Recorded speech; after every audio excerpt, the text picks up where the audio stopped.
Good evening, friends, and welcome back to another episode of BigDenoPlays. We're continuing our playthrough of Hoplomachus Victorum by Chip Theory Games, using the Pandoras Wake expansion, and it's very exciting. Now, two things: I forgot my glasses again, and I just couldn't be busted walking in to get them, so we're just going to have to go without Professor Deno tonight, so there might be some poor strategic decisions, but there was plenty of those last night anyway. I made one or two mistakes in the playthrough last night, none of which are egregious. One that's significantly impacted me, So you can actually surrender from a battle where you're going poorly.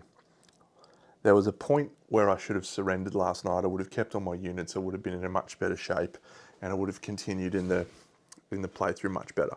So instead, I've lost 3 blessings, and I go into Act 2 looking very ordinary.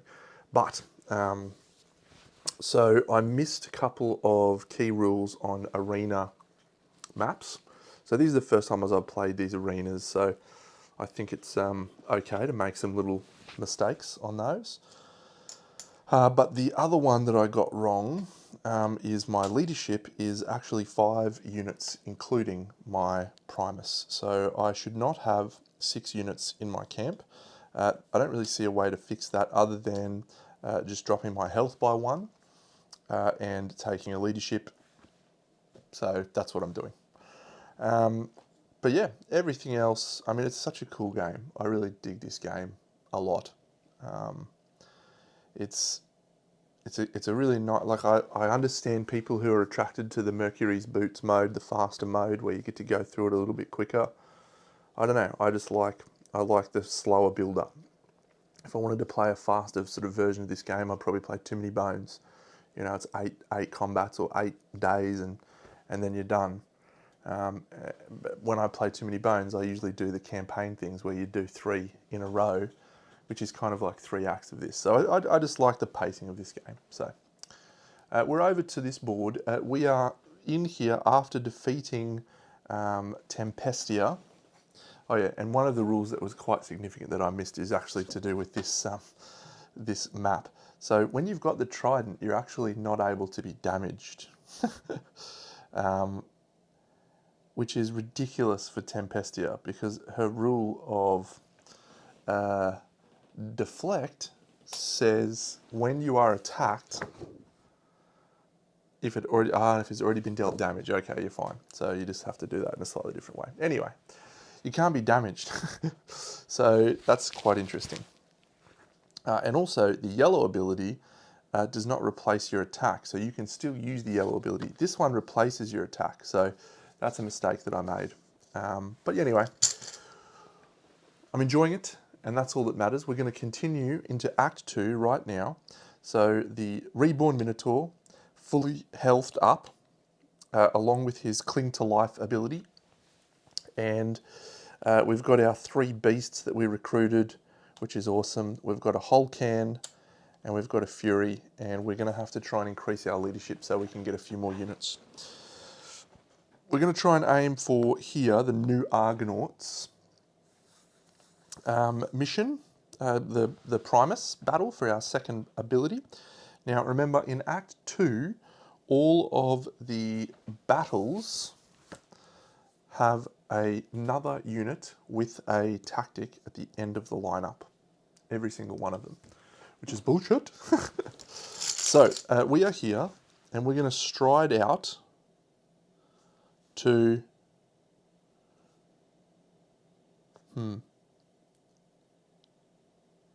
I just got to make sure I do this right, because the bloodshed event that I've got first up is not good for us.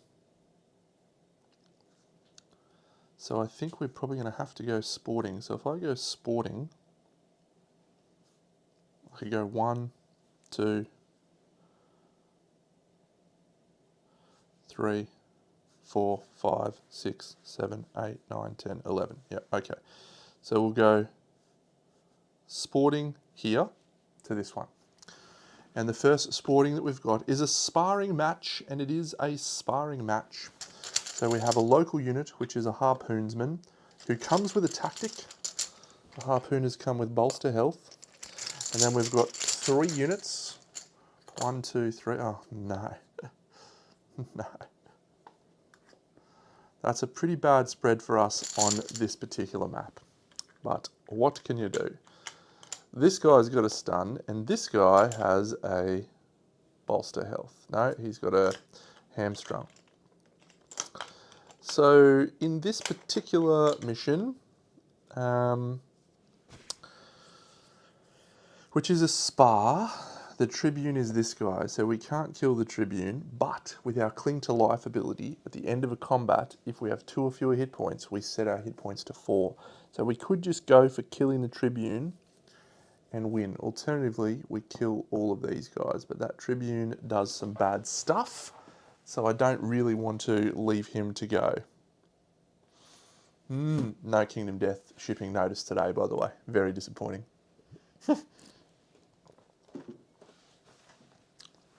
And everyone's got +1 health. Oh, this is bad. Okay, well, it is what it is. This is a sporting match. So we're going to deploy the Harpoonsman, who's going to come on with 3 health because they have +1 health. And then they're going to bolster their own health to go to 5. They are also the Tribune. And that is where they're deployed. They have first strike, but there is no one to shoot, and so they will not move. Now, who do I want to deploy? If I deploy my Fury, I can go and grab that thing, which would be nice. However, he's not going to get it, and the Mercurys is also not going to get it. So I don't need to do that. I might be better off bringing down my Holcan so that I can apply some... What range is that? 3? 1, 2, 3. So he's going to be able to shoot me, which is ridiculous wherever I deploy. Ridiculous. Okay, I think I want to deploy him anyway. So nothing, can't do anything with him, confidence. All right, Mercurys comes down in spot 2. He comes down with 6 health because of the +1 health from this particular thing, which is absolute rubbish. And that's it. No tactics can be applied. So the Harpoonsman is going to move 1 space to here and is going to shoot at my Holcan. So we've got a blue and a green. Bad times for the good guys. Alright, so now I probably bring down my Minotaur. No, I probably bring down my Leviathan. So the Harpoonsman's target is going for the strongest opponent, which is good. Okay, so I learnt something cool about this mission that I didn't know last night. The Trident Wielder. When a unit shares a hex with a trident, they immediately equip it and become the Trident Holder. When a unit is deals damage to the Trident Holder, the damage is ignored and the damaging unit equips the Trident and becomes the Trident Holder. So you basically, yeah. So this Holcan's going to go here. It means he can't actually die at the moment, which is cool. He will use Ocean's Might this turn. So Ocean's Might is, we roll a dice, and on a 1 or a 2, he's actually going to heal health, which would be very nice. We roll a 3, so that is deal 2 damage to a target opponent if possible. I will deal 2 damage to this Mercurys. And then I can also attack. So I will actually, do I do it to the Harpoonsman?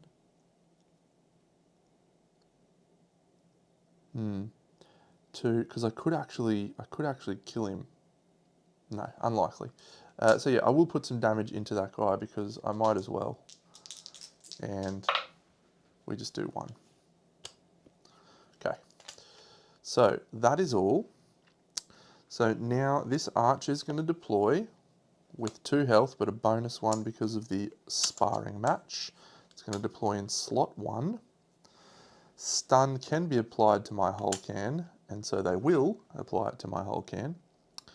And the Mercurys wants to move to the opposing Trident Holder, So he's going to move to there. He can't taunt my Leviathan, so that's okay. And I should have put down the Ibex, I think, not the Leviathan. Yep, that's fine.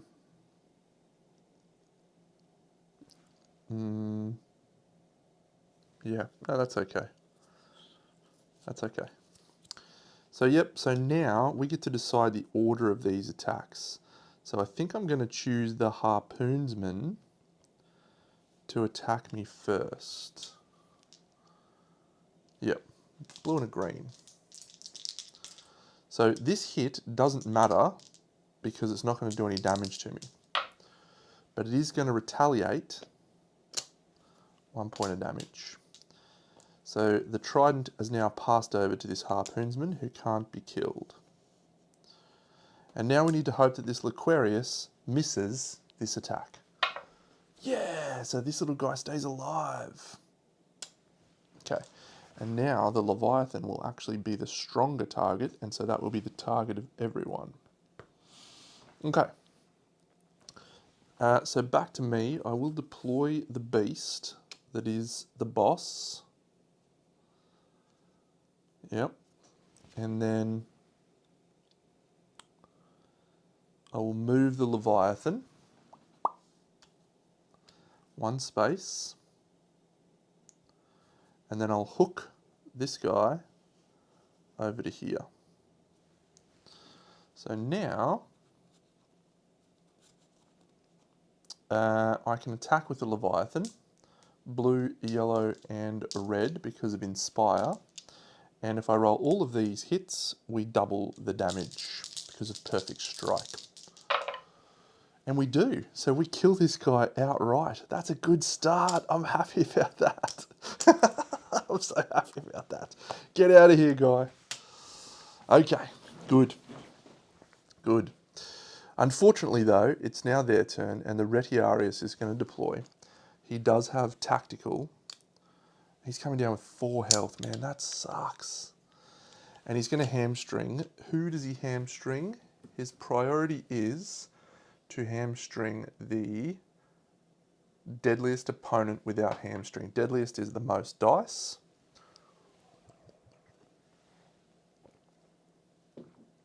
Which is the whole can. So the whole can has become hamstrung. Not too bad for us. And his priority is to move towards the strongest opponent, which he does, but he can't do anything. Now the archer, yep, so the Harpoonsman's going to move to here, and the archer's going to move to here. Okay, this is okay for us so far. So the archer targets the strongest hero. Oh no, sorry, we do the Harpoonsman's Arena's Might. So we roll the dice. We roll a 1, which means she heals for 2. That's fine because she is the Primus, so we want her to be alive. Now, targets the Leviathan with blue and yellow. 1 hit. The archer also targets the Leviathan with a black and a yellow. Oh, 2 hits. Get out of here. And then this Retiarius can't attack. So we're done, which is very, very good. So we'll bring on the Ibex here. All I need to do is take out this guy, and we win the spar. So the whole can, hey Fen, not outnumbered, so it doesn't gain the bonus retaliate. Am I better off bringing on my Fury with Agile? Or am I better off not and just leaving this?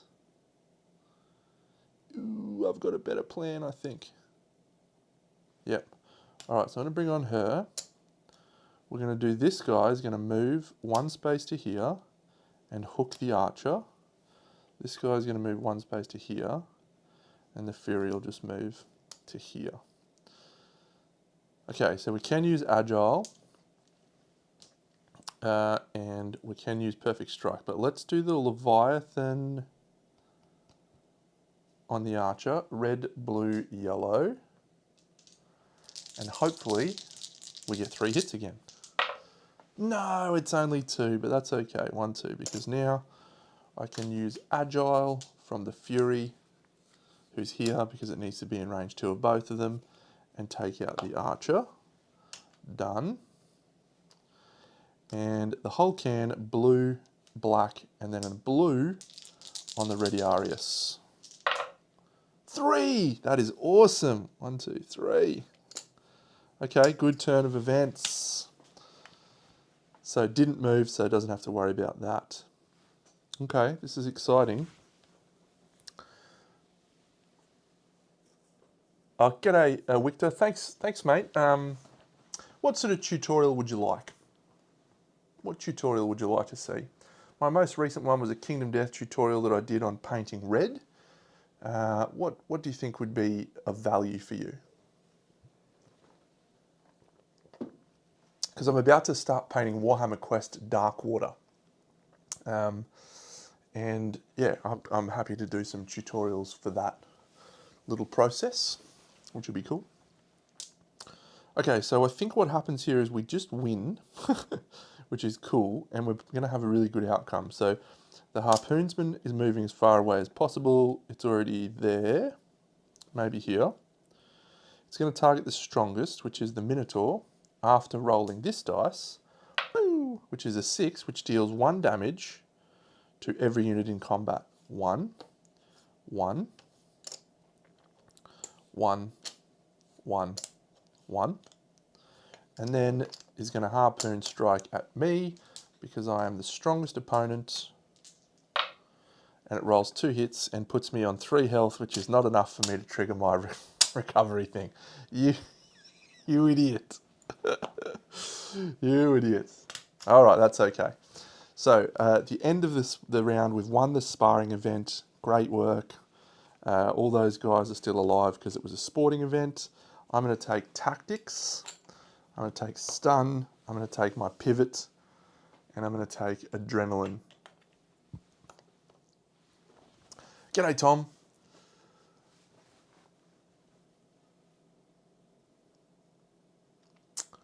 I do paint very efficiently, and look, I'm very excited about something that's going to come out soon that I can't talk about, but I'm really excited about it. It is to do with my painting, and everyone's going to see it very soon. So there'll definitely be some more painting content coming from me in the not too distant future. That's all I can say. It's so annoying. I want to say so much more, but I can't. That Leviathan is the best unit. I love him. Okay, so I could have recruited one of these guys, but I'm not going to. Instead, I'm going to take tactics. And that is because I am intelligent and have read the upcoming bloodshed that I'm about to do when we move here to this bloodshed. It says, when accepted, add a camp unit to your lineup for each tactic in your army. So that's really bad because I had 0 tactics. So I had to go sporting because I couldn't do this. Anyway, that's all right. So this is a bloodshed event, and I've now got 3 units that can be deployed. There's no local units left. So we're just going to go 4 units. First one is, second one is, third one is, and then the 4th one, which gets a tactic, a tactician. So Laquarius is a defender. He comes down with stun. And this game's good. Archer comes down with no tactic. Attacker comes down with no tactic. Tactician comes down with hamstrung. That's good. This guy's speed 2. What a chump. So this is bloodshed. So people that die in this are dead for real. So this Laquarius is that painting thing that I'm talking about. It might be related to my very recent holiday where I travelled to the beautiful country of Sweden. That's all I can say. So he comes down here and he doesn't have a tactic that he can apply. So that is all. So now, if I bring down my Fury, he goes 1, 2, 3. This guy moves 1, 2 and can attack my Fury. However, he can only attack me with a green dice. So that's okay. He doesn't get any bonuses there. And he won't be able to stun me in the first turn. So yeah, I think I bring down my Fury with its speed 3, and it goes 1, 2, 3. Now, the yellow ability happens after, deployment, tactics, movement, abilities. So I can use that ability. Ability step.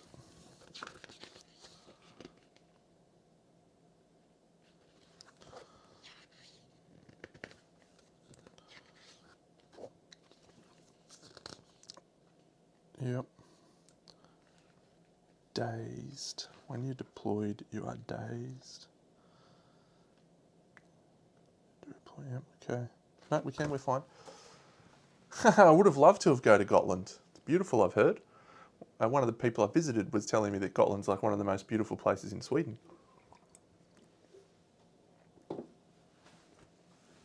Okay, so that's fine. I don't want to do anything with my tactics. I can use abilities, which is this. This is a bloodshed event, so yeah, I am definitely going to use that ability and hopefully roll a 1, 2 is heal for 2. Okay, Archer comes down. Oh, the Archer has first strike. That's fine. We're not in range. Only comes down with 2 health. Can't stun. Can't do anything else.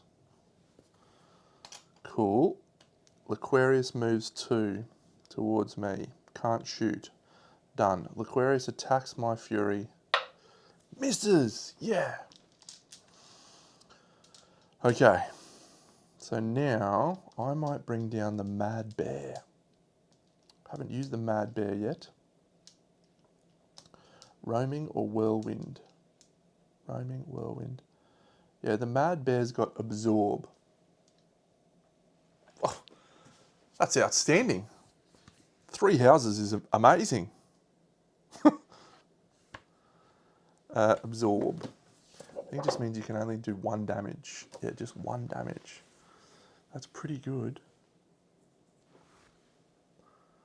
So let's bring down the bear, because I think we just need to survive this one. So bring down the bear. And then, yes, I can deploy 3 units. I've only got 1 more unit, so it's probably the Leviathan again, just because he's got 7 health.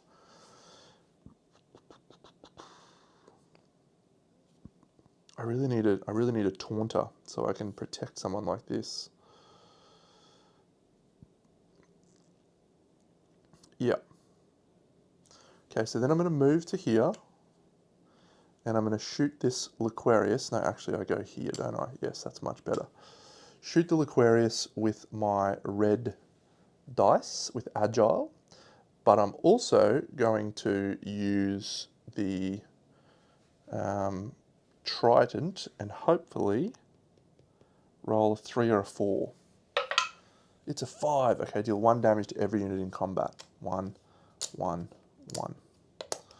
And then I'm going to shoot this guy with the red. So that's another 1. Okay, that's all. So their turn, they're going to deploy the attacker. Once again, they do not have any ability to put out a tactic. So the attacker's going to go here. This guy will go 1 space to here. This guy will go 1 space to here.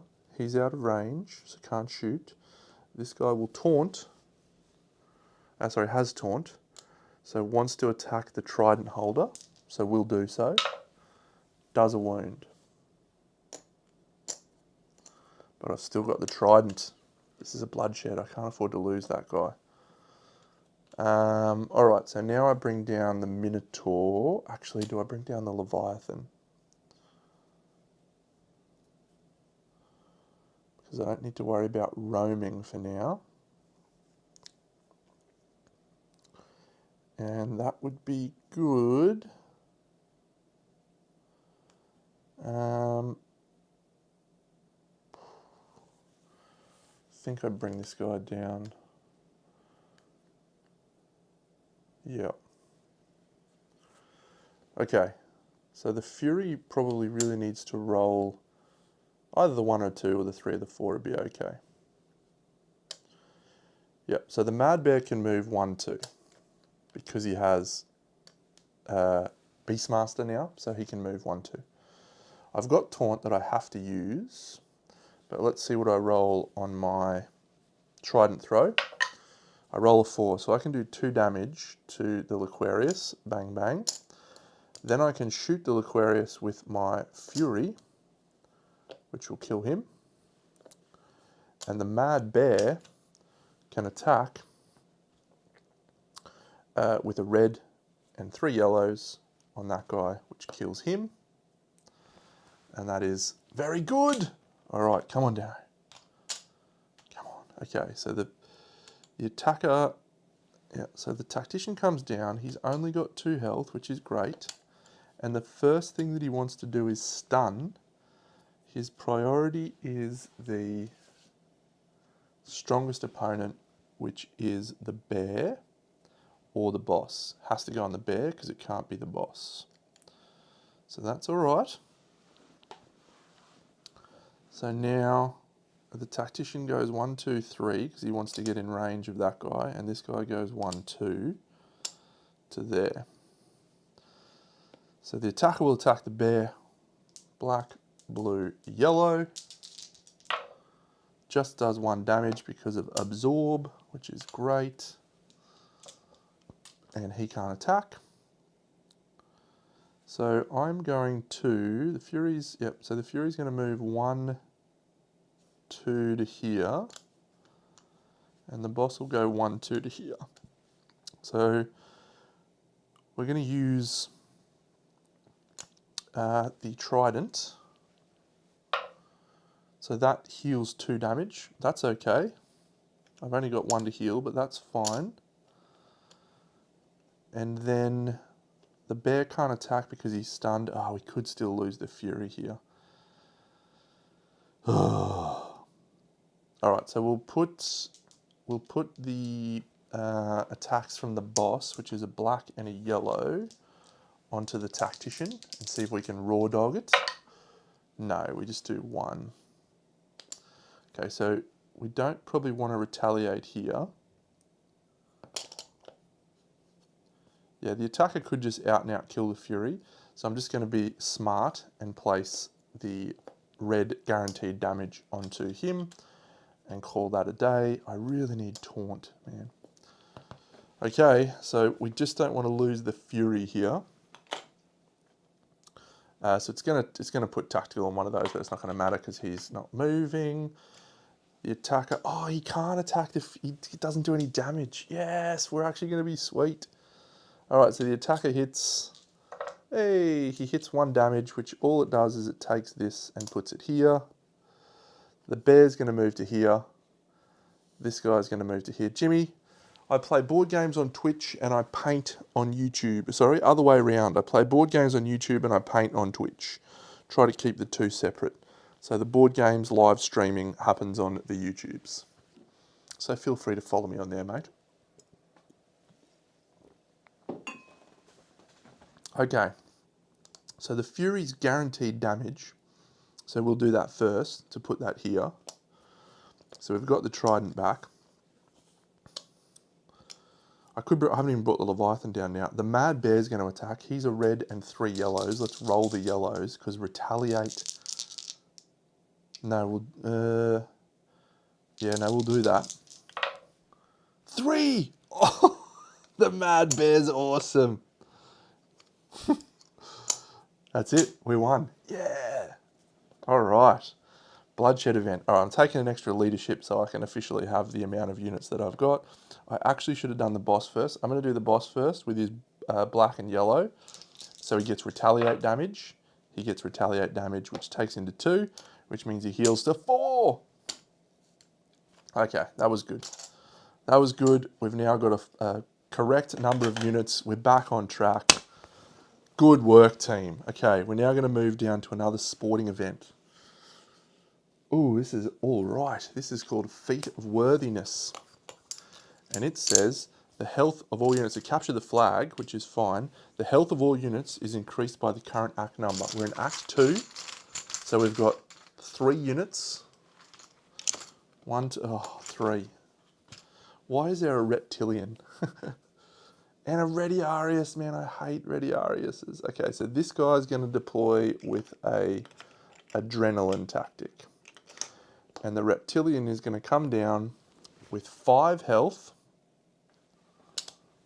and adrenaline. So this is a capture the flag, which means he doesn't have to be the Primus. But I think I'll make him the Primus because I'm not going to attack him. He deploys here. And where is the... Yeah, where's the... Here. That's not it. Where is it? There it is. Okay, and the flag, for capture the flag, is sitting right here. So, the Fury is always my best approach in capture the flag missions. The reptilian is not going to be able to attack me. So he's got taunt though. I might bring down the Leviathan instead in this first turn. So I've got someone who can tank. So I'm going to go here. This game, so yeah, I love chip theory games, but the difference between the basic health chips and these deluxe health chips, so I've bought the deluxe health chips for every chip theory games, whether it's Too Many Bones, Elder Scrolls, hey Match Fixer, hey Dave, and this one. I just love the weight of them. It's just so satisfying. Oof, oof. I haven't played Brass Birmingham with the Roxley Iron Clays. I would like to. Okay, this Retiarius comes down. I hate Retiariuses that have extra health. He's coming down with 5 health. He's just an absolute chump. He's going to take the Trident. That's okay though. So he goes 1, 2. That's it. Actually, I could do it with the reptilian. Yeah, let's give the reptilian the Trident. So he goes 1, 2. This guy, his priority is the strongest opponent, so he's going to go here to the Leviathan. Great. All right, so the attack is going to deploy on here. So we need to draw him away first. So we probably draw him away once again with the Mad Bear, who's got deflection, absorption. Yep. Okay, so I'm going to hook the reptilian over here. He should have used his ability actually. Everyone suffers 1 damage. 1, 1. So now, yep, so we hook him over, so it means my roaming is not going to trigger. And now a Leviathan's going to roll a red and a yellow onto the Retiarius. And if he rolls 2 hits, he's going to double it and he's going to kill the Retiarius. Go! No, it's just 1. Oh, man, I love the Leviathan when he gets perfect strike off. It's so good. Okay, so now this guy comes down. He's an attacker, so he's got 4 health. 5 health. Bullshit. Absolute bullshit. Okay. So that's good. Yeah. He can't move. He can move. He can move. This guy will move away. 1, 2, because he's got the Trident. He's trying to get as far away as possible. Let's go 1, 2, actually. And then he's going to throw the Trident. And it's going to do heal 2 damage. Fantastic. Okay, and then the Retiarius is going to attack my Leviathan and do 1 damage. All right. So now we move to Operation Get the Fury Out so we can I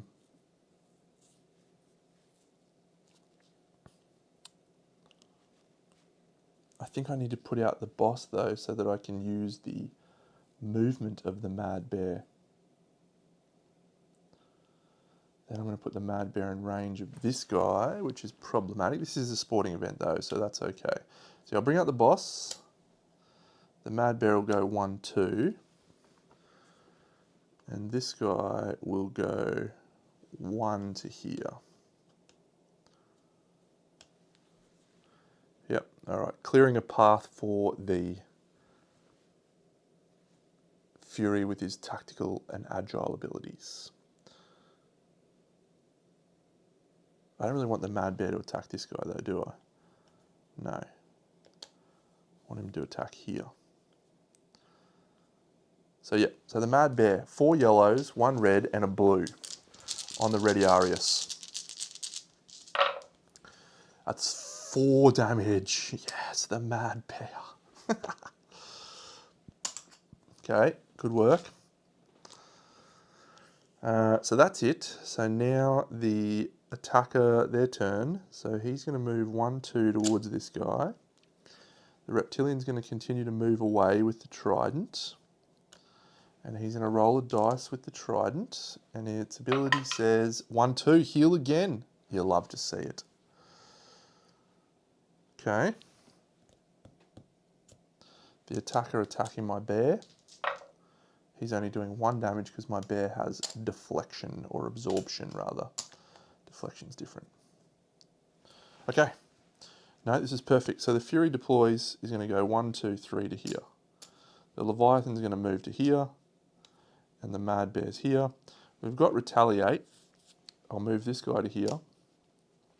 So I've now got blue there. So let's roll blue, red, yellow on the Leviathan and see if we can pop this guy. No, we do 2 damage, 1, 2, and we then get a Retaliate. And then the bear's going to go. He's a blue, a red, and 4 yellows. Oh, it's only 3 yellows, but that's okay. I love the bear. The bear! Why haven't I been using the bear? And he does the 3 remaining to kill this guy. So we actually just won the event anyway without needing to capture the flag, but we would have been fine because this guy would have gone 1, 2, 3, and then the following turn would have done it. But that's it. Kill everyone but the trident, everyone but the Tribune, and you win. GG. So that is a sporting event. So we could recruit a unit, and I will recruit. I'm going to recruit this reptilian. I don't love reptilians. I'm going to replace this whole can. G'day, Lorenzo. So that's cool. All right, that was our day. We've done 1, 2, 3. So we're moving on to day 4. It's this bloodshed event here. Good start so far. We're switching maps. We're going to Pluto's refugees. I just really need a guy with taunt.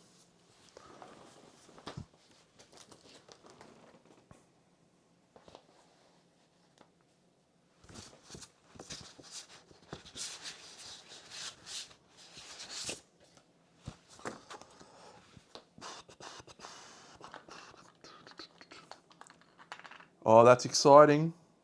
I do love a KDM Phoenix. I do love a KDM anything, really. I can't wait for my, I'm desperately waiting for my shipping notice. Come on, Poots. Make it happen, son. Okay, so this is where am I here? Okay, so we've gone sporting, bloodshed, day 4, bloodshed event. Ignore act modifiers. Rival units have +5 health and add 2 black dice to their attacks. You cannot play tactics. What is this rubbish? Psycho Pomp. And then a bag unit. Please be a weak one. That's a defender. The opposite of weak. 5 health. He's got 10 health. Oh man, that defender is a dickhead. Okay, so this is bloodshed. Psychopomp's only got 8 health.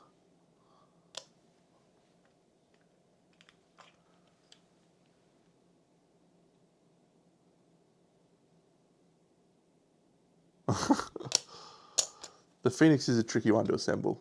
I will say that. And the tactic that we're going to have is stun. So that's all right. Oh no, it says ignore act modifiers. Yes, we don't have to put an extra guy. Yes. All right, maybe we're okay. So this guy's movement 2, range 1. He has no tactics. All right, okay. Maybe we're a chance. 3. 3. Rival units have +5 health and add 2 black dice to their attack. You cannot play tactics. Whew. Well, the bear. The bear is the key here.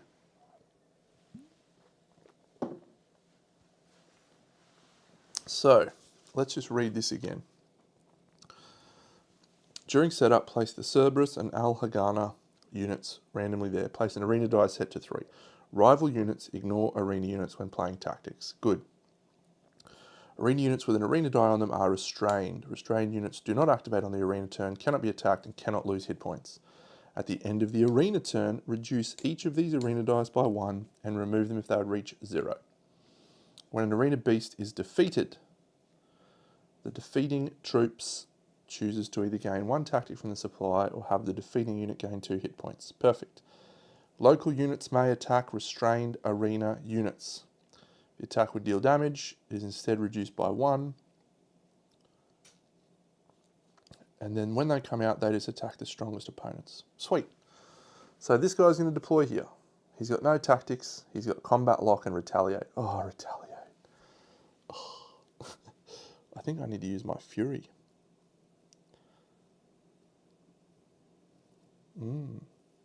I can't play tactics.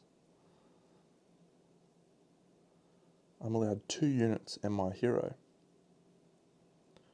Retaliate is so bad. Okay, we just have to hope the beasts take him out.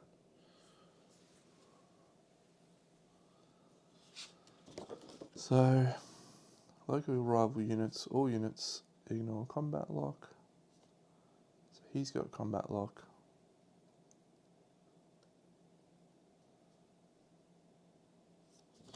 So it is different. Yeah. Okay. Well, I just feel like you'll just let them fight each other, don't you? I think so. Okay. So this guy deploys, does nothing. We deploy. I'll bring down my Leviathan.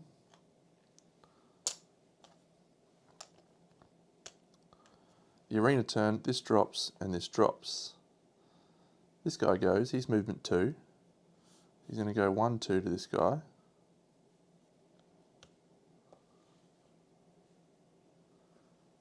Actually, let's go this guy. Flag holder, restrained arena unit. Yep. And then he can't reach us, so he's going to attack there with his black and 2 yellows. He gets 1 point of damage, which knocks this down. It's then our turn. So I think I want to deploy the boss.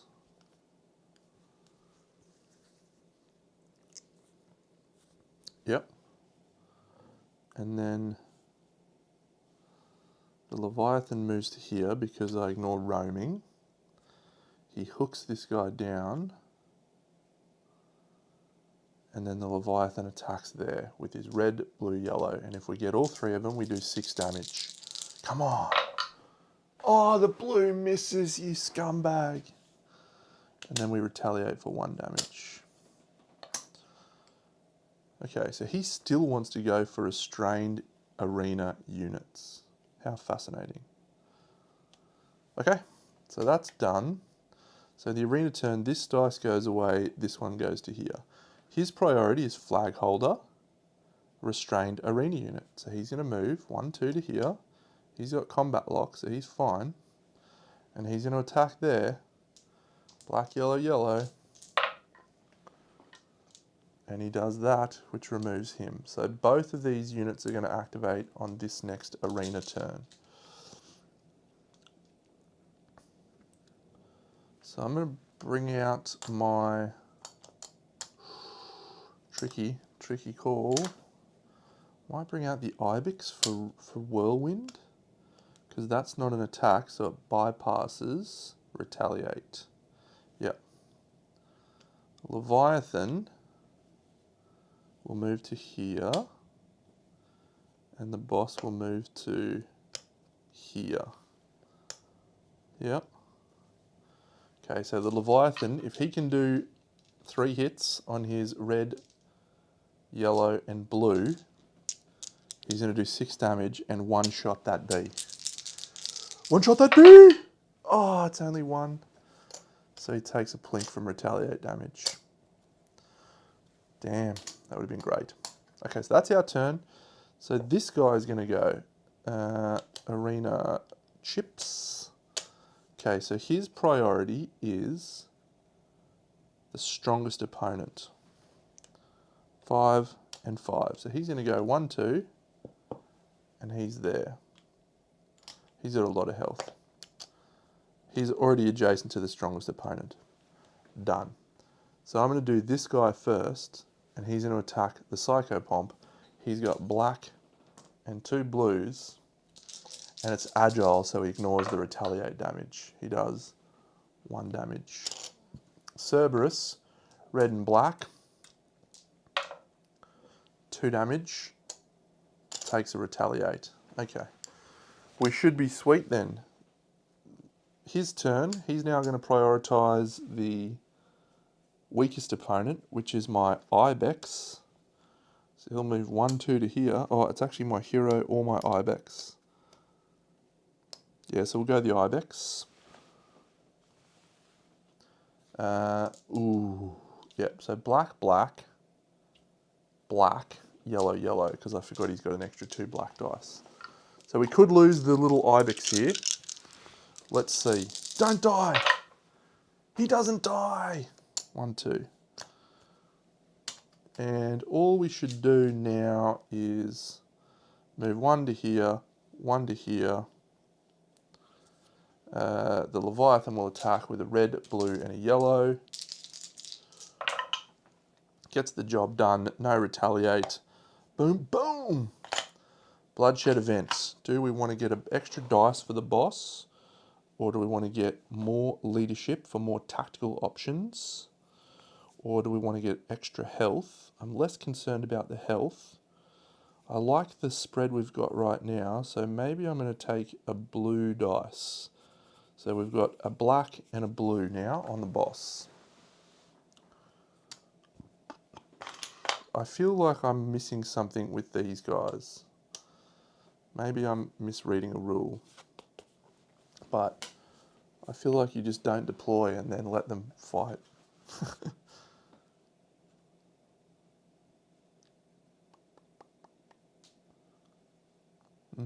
Yeah, I mean that's what the card says. We'll play it as it lies. All right, so now we're moving to a sporting event, and the first sporting event is all unit skills are ignored. Awesome. Can be King of the Hill, can be Capture the Flag, or can be Spa. All right, well, this one is a lot more interesting with unit skills being ignored.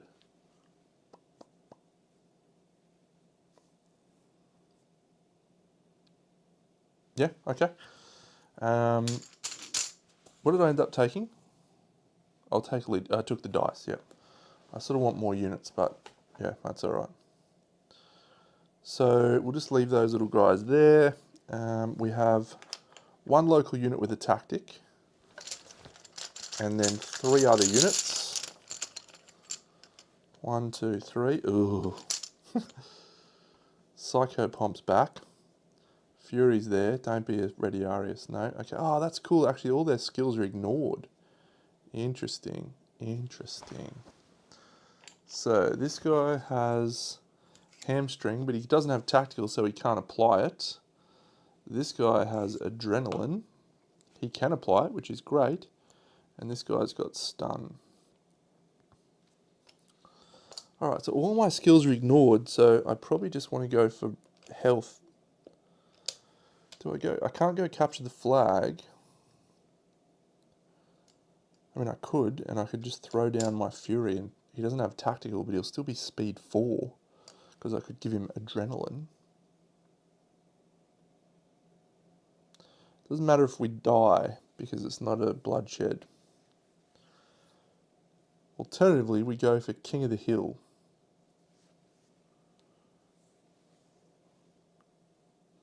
If we do a spar, the Fury is the person. Let's do... I might try for King of the Hill. Yep, let's try for King of the Hill. Okay, so the Fury comes down. They don't have to be the Tribune. It's only in a spar event that you have to be the Tribune. So I'm going to make the Tribune this Nacom. So the Fury comes down with 2 health. Does not have tactical, so can't apply to an enemy at range, but can apply +1 movement on itself. So this guy's got 4 movement, and that's all it does. I'm going to deploy my Leviathan here. So at the end of these turns, this ticks down by 2 and 2. My King of the Hill points is currently 0. Okay, next round, they deploy this guy. He does not have combat lock, and he does not have retaliate because all unit skills are ignored. Comes down with 3. Can't apply hamstring, can't apply stun. This guy's a local unit, so he prioritizes restrained arena units. So let's do this. 1, 2 to here.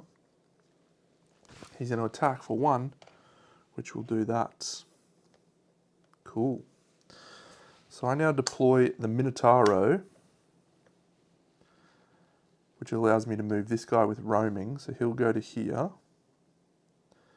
and he'll attack with his red for 1. And when you attack the chains, that is a King of the Hill point. Done. Aquarius coming down with his 5 health, no taunt, and no hook. He's going to go there. These both go away. So they're now no longer restrained arena units. So this guy will now prioritize the weakest opponent, which is the Minotaur. Oops. That's okay. That's okay. Because they'll be able to bring someone even weaker down in a second, I think. Okay, so we'll move him 1 space to here. This guy is going for flag holder. No, weakest opponent, hero. His weakest opponent is this guy. So he'll go 1, 2 to here. And he does nothing. He shoots the boss for 1 red. And he attacks this guy for a black and 2 yellows. And hopefully does a lot of damage. He does 2 damage. That's pretty good. Pretty good. Come on, Deno. Sort your shit out, mate. I dropped a chip on the floor.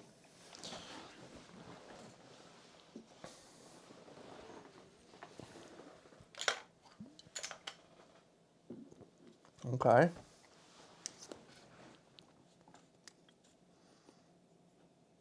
So they go for the strongest opponent, which for him will be here.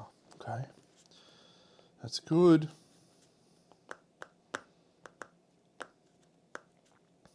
Because he's not going to be able to reach him.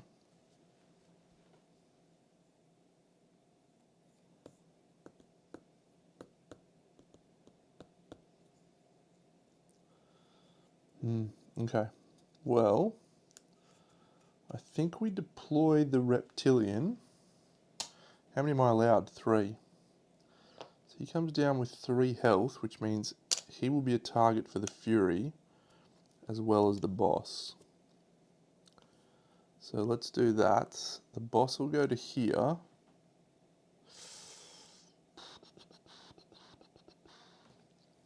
So I could go for the boss on this guy, knowing that when I defeat this guy, I get to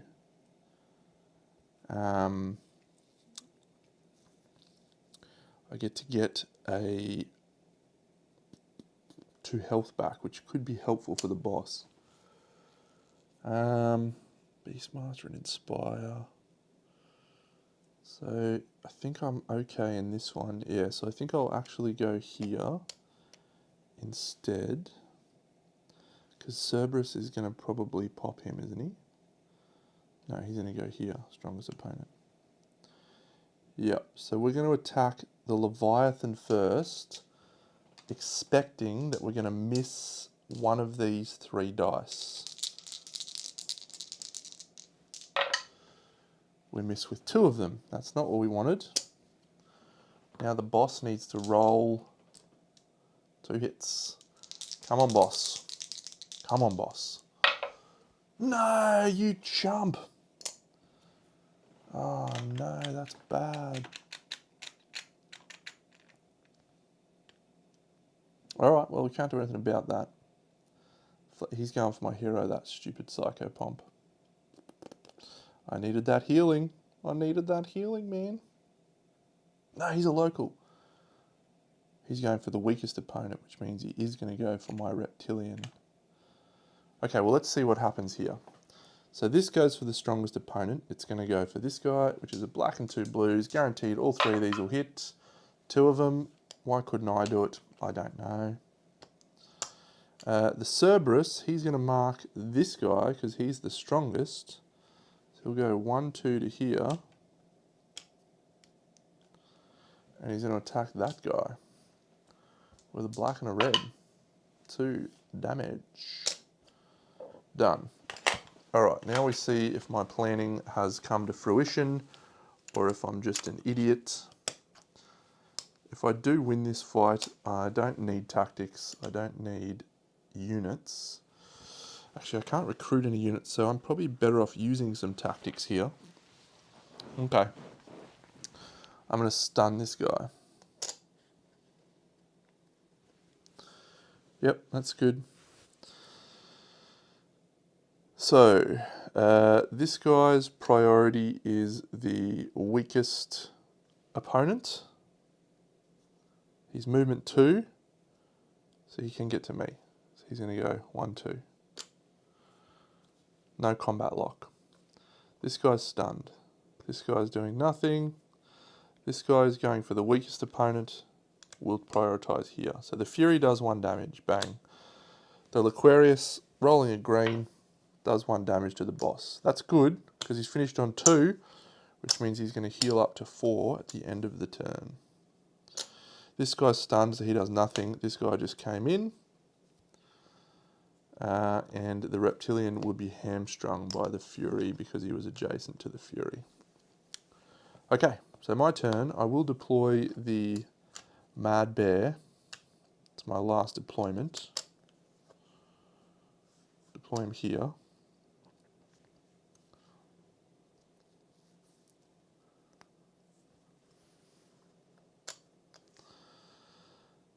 Alright, so I think... So this guy's the Tribune. So this is a King of the Hill. We've only scored 1 point so far.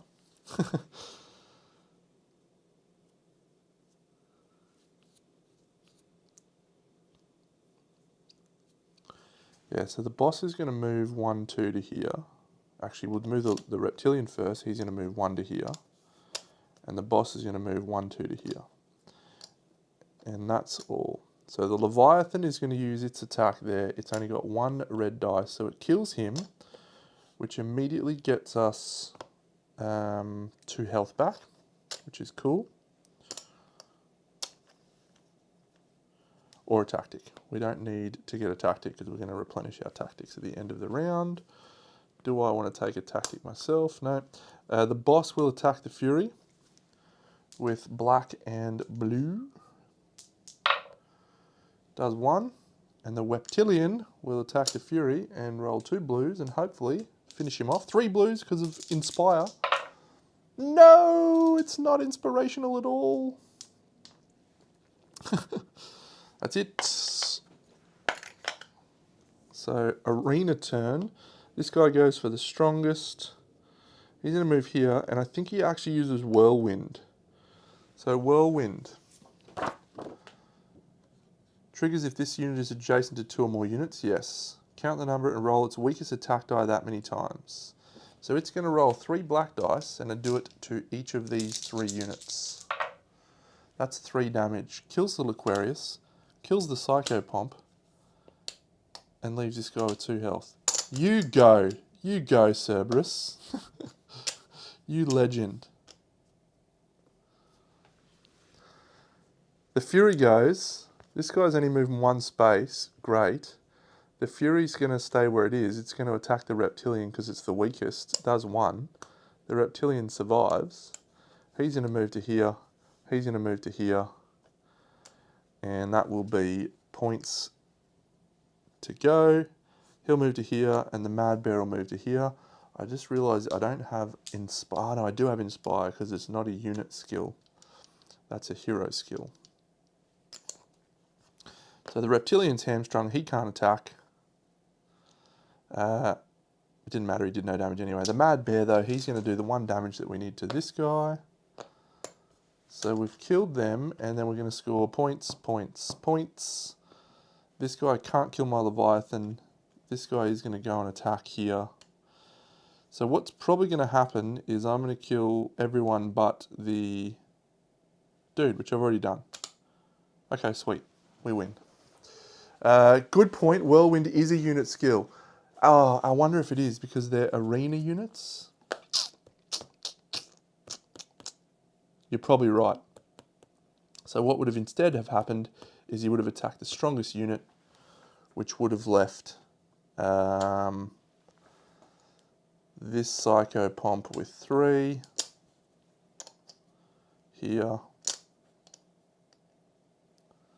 So I'm not doing this, I'm not doing this. This guy's still here with 1. I'm not 100% sure if the arena units get... No, you don't have to apologise. Hey, in parting. It's good, it's good. We're trying to play the game properly. So, and this Aquarius, he was here with 3. Yeah. So the NACOM had 5. It takes 2 damage from black and red. Done. So now we go back to their turn. Oh, this guy's here. So, the priority for this guy is strongest opponent. No, weakest opponent. He's movement 2, so he can get to this guy. So let's do that. This guy's also priority is the weakest opponent. So we'll do that. And that's all. I'll attack with this guy first on here with his green. So he does a point, and then the Fury's going to take this guy out. So the Reptilian is out, but it's not a bloodshed event, so that's okay. And now the bear moves to here, this guy moves to here, and we're still going to be scoring points, King of the Hill points. Let's kill the Aquarius with the Mad Bear, hopefully. Yellow, yellow, yellow, red, blue. Yep, now let's do that. He just does 1 damage. Good work, Mad Bear. And the boss will go, come on, boss. Come on, boss. No, the Aquarius again. All right, but we're on 2 points now. So this guy unfortunately goes to here, and he does a black and a red on the boss, on the big boy, 1, 2. We go to 2 points. this chick goes to here, and it goes to weakest. She's movement 1, so yeah, so she goes to here.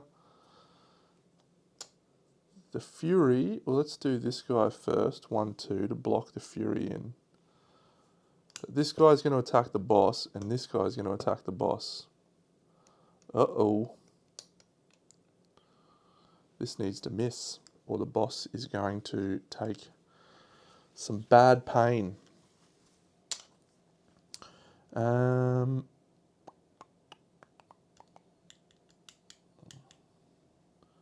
no way to do that in any other way.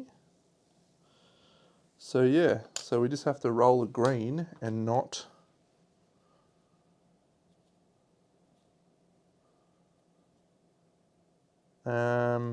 hit. That'd be good. Oh, Deno. And then the red guy does the damage there. Psycho Pomp attacks here. Black, yellow, yellow on the Mad Bear. He just does 1. Okay, I've already deployed my 3 units, but that's fine because I just need to kill 1, 2, 3. And that should be doable. I'm on 3 King of the Hill points.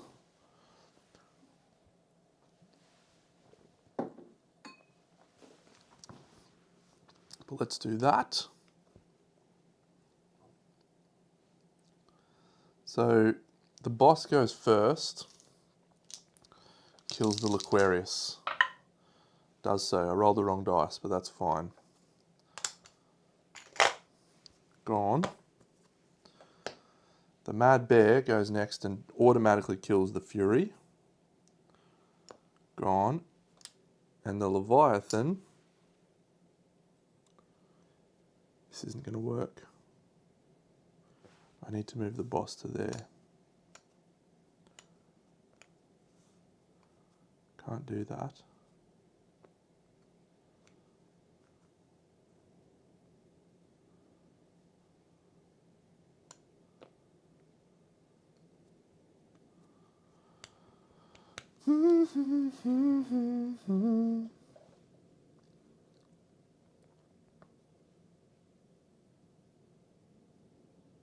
Okay, so if I apply Adrenaline to the Leviathan at this point in time, I can do it. So he goes to here, he goes to here, he goes to here.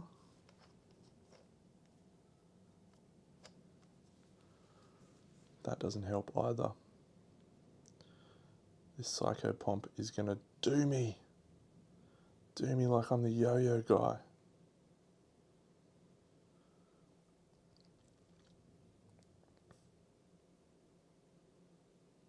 Yep, alright, well, we go back to the original plan. That, and that. This guy needs to attack the Psycho Pomp.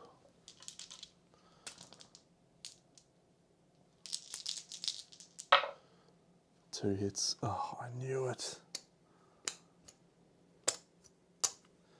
So I don't think there's any way I can avoid this now using my blessing, which is quite bad. All unit skills are ignored. Terrible. That whirlwind would have saved my bacon.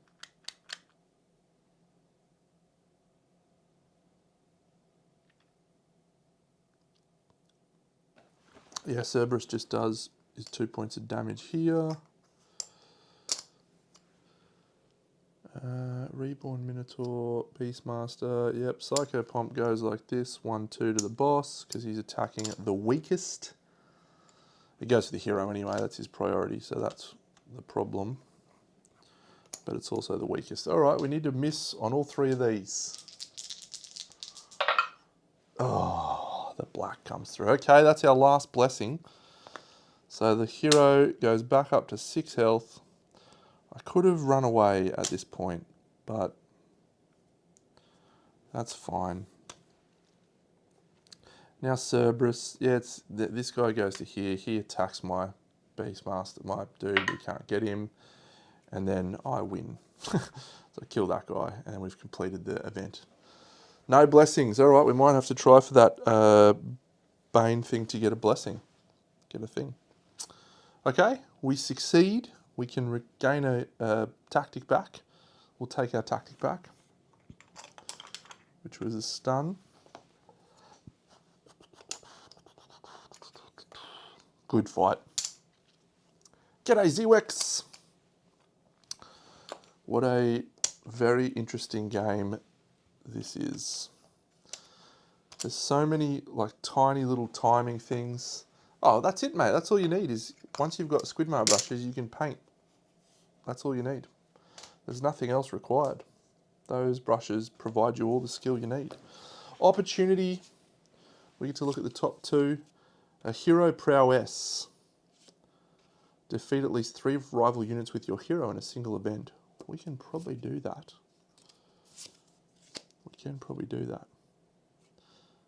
And that will get me a hero prowess, which will get me possibly... Shield of Allies is crazy. Taunt and Combat Lock is strong, but...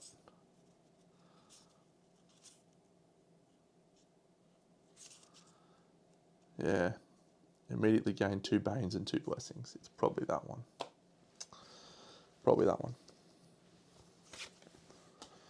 Okay, so that is there. So that's another 2 days. So we're now going on to a Bloodshed. And it says, when accepted for each opportunity card, you may heal your hero 1. It would have been so good if we didn't die that turn. Oh, man. We would have been on 5 of 6 health. It would have been so good. This is our last fight in this arena. So we have a Bustarius. And we have 1, 2, 3. Ooh. The Bustarius has an Adrenaline. And the attacker at the end has an Adrenaline as well. Very nice.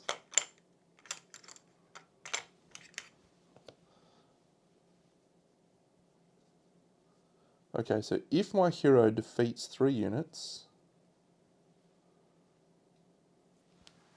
it does play well. It's a nice, and my camera, I've set it up so that it should be pretty clear. You should be able to see. I don't know. This looks small on my screen, but hopefully you can read most of the stuff. So.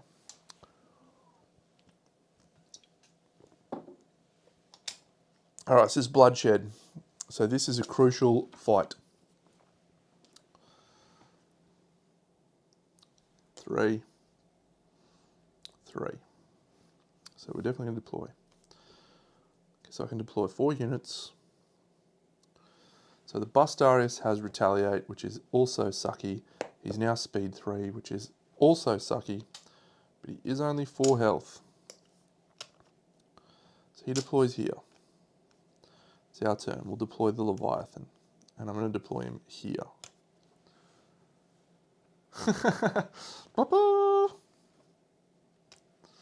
So the Tactician's going to deploy, and he's going to deploy himself with his crummy 2 health and give himself speed 4. That's fun. These go down to 2 and 2. Now this guy is movement 3, but he is prioritizing a restrained arena unit. So let's send him here. 1, 2. He then attacks with a black and a blue. And that drops that down to 1. The Tactician's going to go to here because he prioritizes the... oh no, he goes to the weakest opponent. Well, that's the only opponent. So yes, that's accurate. So now the Boss Man comes in.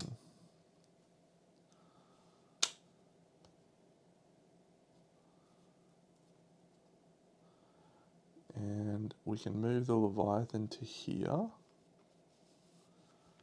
And that's fine.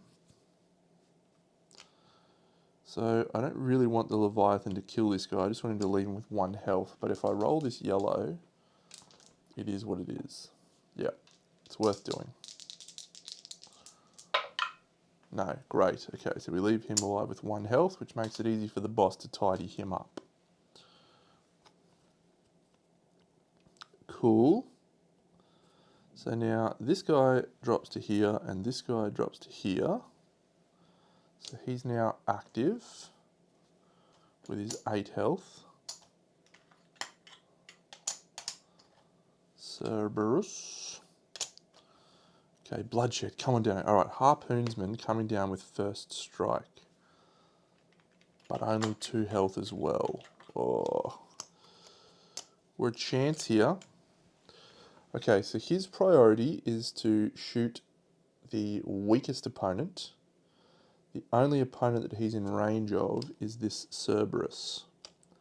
So he is actually going to first strike that guy. Does nothing to him. Perfect. The Tactician, he prioritizes the hero, so he's going to move to here. He's going to plink him for 1 damage with his red. And the Bastarius' priority is this guy, so he's going to attack him with a black and a blue and knocks his off. So that's all good. So now combat lock triggers, retaliate triggers. Who do I want? I think I want the bear. He's the most likely to survive. And I'm allowed 1 more unit after this. Alright, so now my Minotaur attacks. The Tactician gets the job done, and we've successfully completed the first. Where's me opportunity that I kept? Yeah, defeat at least 3 rival units with your hero in a single event. So that's the first. Done. Alright. So now, Mad Bear can't attack. The Leviathan, we want to attack this guy. Oh, where was he? He was here. Okay, I'm better off placing him here, actually. So let's pretend he was here so I could move this guy to here. Yep, we'll do that. And then I can attack with the Leviathan with 1, 2, 3. And if we raw dog it, we get 3 hits, we kill this guy and we avoid retaliate. No, it's just 1. Okay, okay. Retaliate damage triggers. So now this guy is going to activate and this guy is going to activate. So this guy is going to prioritize the strongest. And this guy is going to prioritize the strongest. So he's going to go... Oh, he's going for the boss. Oh, no. This might work in our favour, but probably won't. This is a bloodshed event too. Dano, what are you doing? Oh, it doesn't work in our favour at all. 3 damage on the boss. 3 damage onto my bear, because this is not an attack. This is a special. So it bypasses absorb and kills the Bastarius. I mean, that's a good thing. Ugh.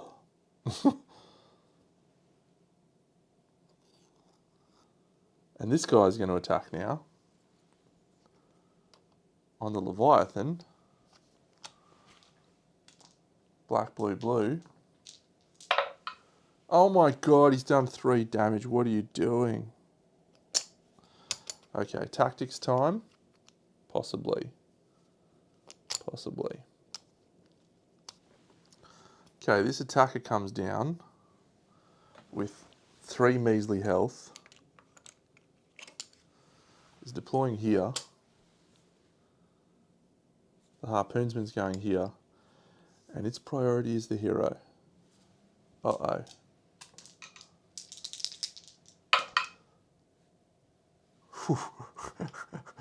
Okay. The hero's got 1 health. Fine.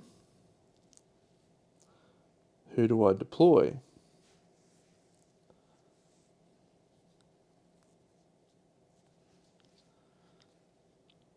Who do I deploy? I probably deploy this guy.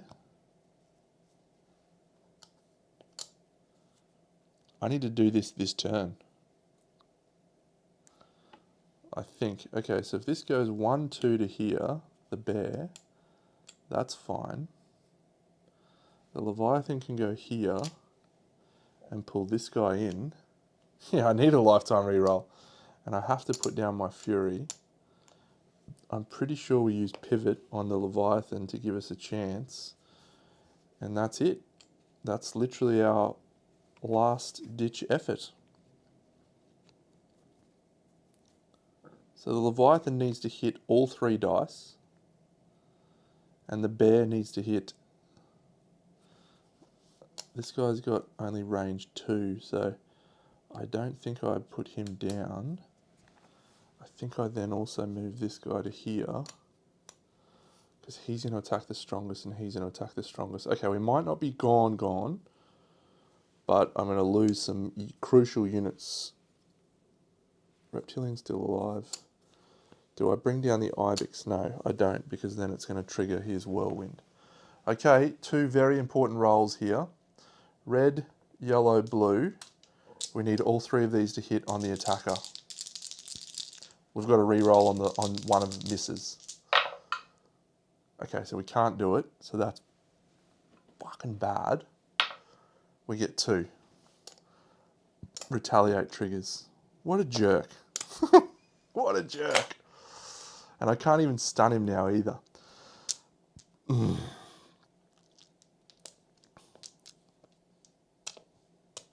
The Mad Bear goes, he rolls this, he needs to roll 2. What a scumbag. Oh no. Okay, I think that's it. I think we've just lost the campaign. Because this Harpoonsman targets the hero with his priority. Alright, so Cerberus is going to attack the strongest opponent, which is the Leviathan. This guy's going to attack the strongest opponent, which is the Leviathan. Yeah, so 1, 2, 3 on the Leviathan, does 1, and Cerberus does an automatic 1 here, and it's now these guys' turn. They both want to prioritize the boss. He goes to here, he goes to here. I am absolutely cooked. This is game over. But no, this is GG. We'll start packing dice away. That's how GG it is. Because this attacker gets to attack my boss and this Harpoonsman gets to attack my boss, and I have 1 health left and I have no blessings left, so I need to roll a lot of misses. I'm going to roll them all at the same time just for the showmanship of it. And unless we roll 5 misses on these dice, we've lost the campaign. We roll 3 hits. Oh, damn.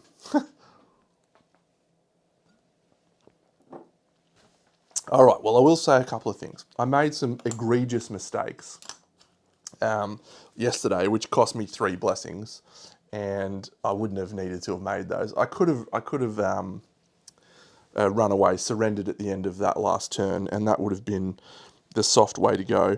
But this game is very much like a snowball rolling down a hill. If you've ever seen Willow, it's like you're Mad Mardigan rolling down the hill. If you don't start rolling a lot early on and get some power, you just can't sustain the later acts. So this is the act rules. So yeah, in the first act, no penalty. In the second act, you add an extra unit to the end of every fight with a tactic.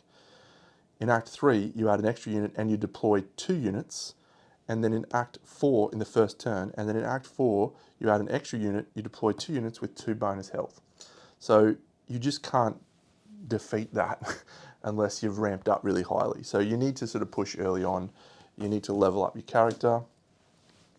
Across a act, you probably get, ideally you're probably looking for 6 bloodshed, 4 sporting, and maybe an opportunity or 2, because the bloodsheds will get you stat level ups, like your dice or your health or your leadership. The sporting units allow you to recruit units and regain tactics, but if you don't use the tactics, you don't need them, and if you don't, once you reach a point where you've got max units, you don't really need them. So you want to sort of do as many bloodshed, but that comes with the risk of when your units die, they're gone, and that's all. So it's such a really nice balance between, you know, which path you take, because you've also got to reach the capital at the end of the act, and you want to time it so you get there as late as possible, so you've got as much time to level up as you can, which is cool. It was a mistake for me not to play on the easiest difficulty. I haven't played this in like 2 years, so you actually get another 9 blessings. You get another 5 blessings, you have 9, and you get to start with a couple of extra starting things, and the game's still not easy. Like, there's no version of this game that is literally easy. So yeah, you might have summoned the harpy in the first one, so you got an extra unit early on. It's cool. It's cool, man. I dig it. I do want to play another little campaign of this, but I sort of was thinking of setting up my next Kingdom Death campaign, doing a Lantern Year Zero episode later on in the week, because it's going to take, like, the very first time you face the parasite, because the Screaming God is like Lantern Year 17 or 18, and if I'm doing 1 or 2 episodes a night, that is probably at least 2 or 3 weeks away, me reaching that. Yeah, there is a version of this game which is quicker. It's called Mercurys Boots, and it came in the expansion, Pandoras Ruin, and I have not even actually read it, but what it does is it condenses the game quite quickly. So Mercurys Boots, people were calling it Hoplomachus Victorum, which I thought was quite cool. So you only do 24 weeks instead of, so you only have 6-week acts, and then you can face the Primuses whenever you want. You must play through the full 6 weeks of each act. You can end an act on any location. Sign influence is still tied. Okay, navigation, how many things you can travel. All right, so you move further around the map. Cool. And opportunities don't do the same stuff. When your Tribune is defeated, your hero's hit point is not reduced. You immediately gain Scion influence. Okay. Yeah. So it just basically speeds up the game. The game will take half the time, and you use things in a slightly different way. I don't know. I like the pace of the game as it is right now. I think it's cool. I think it's a really, it's a nice game because it just doesn't overstay its welcome. It feels like it's just, for me anyway, it feels like it's at the point where the length of the game is nice, and you reach the end and you feel like you've earned it. It feels like a real journey to get to the end, which I like.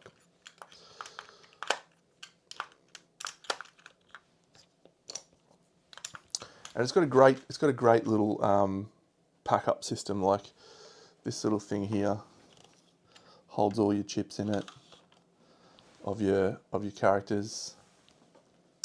Yes, Fen very graciously sent through the timing of the events and some of those pages. So we could start the Kingdom Death campaign, and Scribe is live with it all, yes. So Scribe is good to go with Screaming God, everything in there.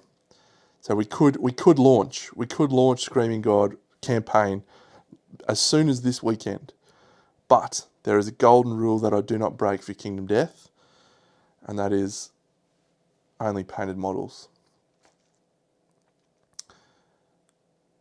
And I haven't got a shipping notice yet. If I had a shipping notice, if it said, yeah, it's in the mail, I've been charged for shipping, but they haven't put it in the mail yet.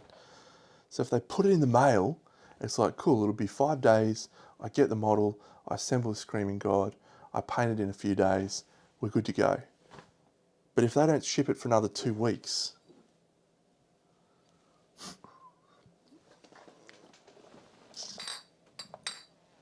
I don't know.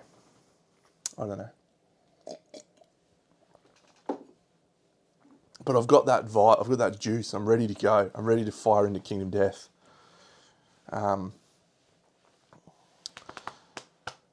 The problem, Lorenzo, the only problem, it's not even a problem, is, I've got my board games table set up. When I set up Kingdom Death, it's the only game I can play. I don't have any more room left to do anything else. Actually, that's a lie. I could play a little game on the other side of the table, but that can't be filmed.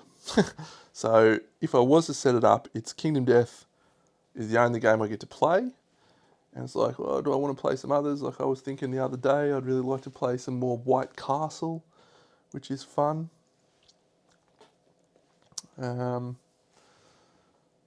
Yeah, but my next gaming stream is going to be at least Thursday at the earliest.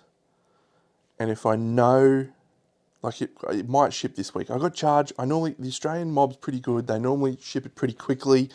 So I reckon I might even have a shipping charge by Thursday, a shipping notification, which would then be like, it's go time. We're cracking on. So I don't know. I won't make a decision as yet.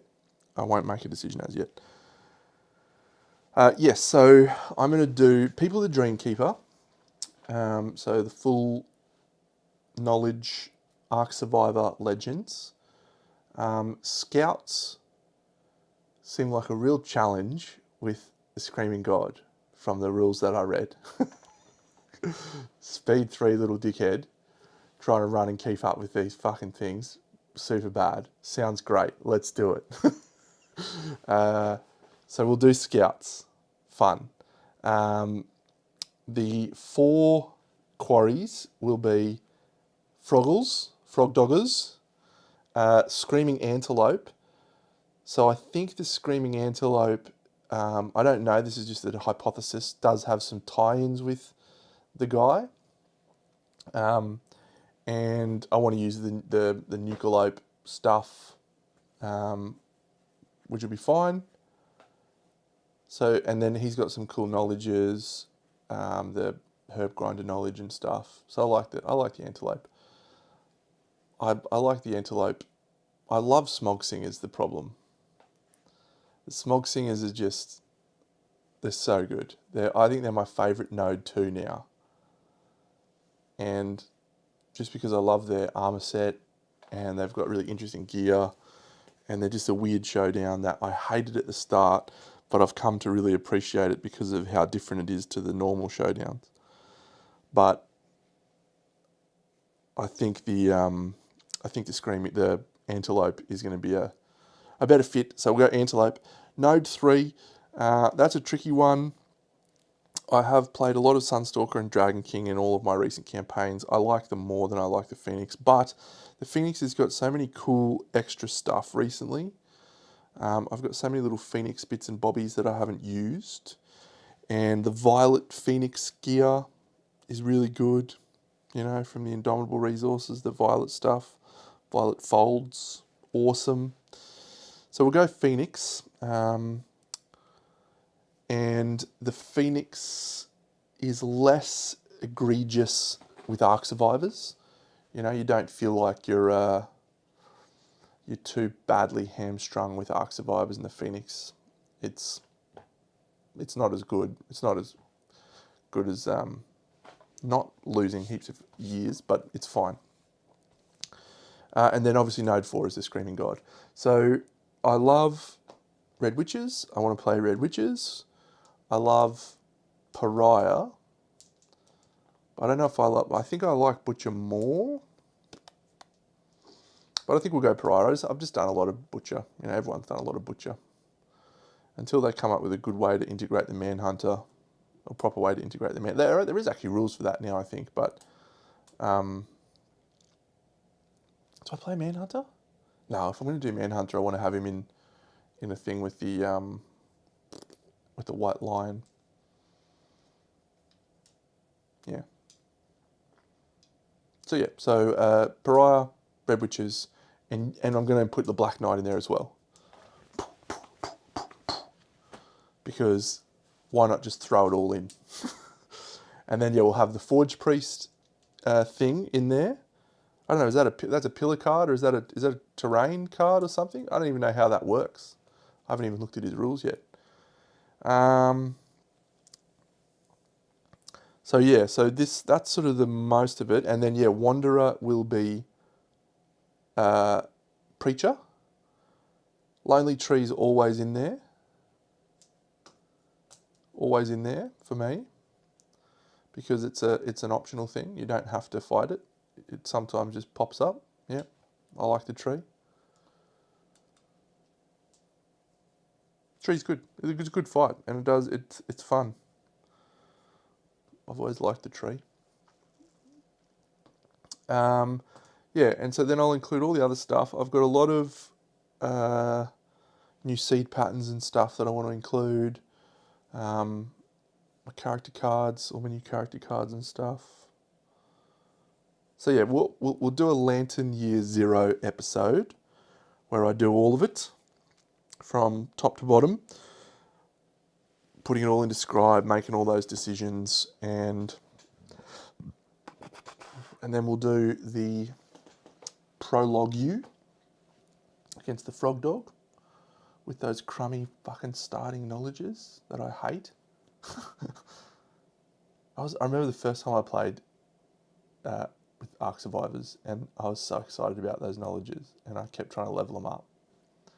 It's the fucking biggest waste of time. Just get rid of them. Nope, I have not seen Taste's new character card. I would love to see it.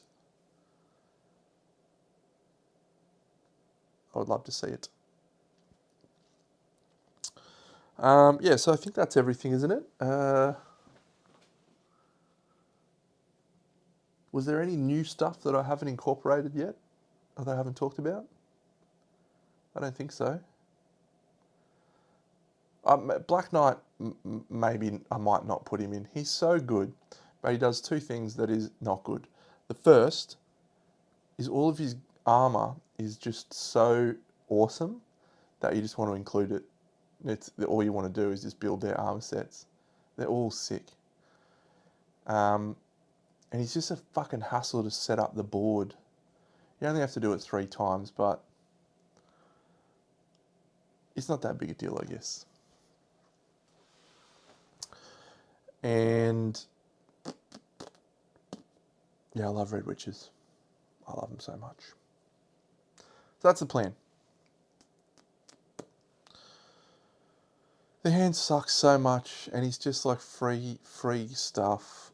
Like you get free level ups, use lifetime rerolls, and bang, you get 7+. Cool, +1 to all my stats.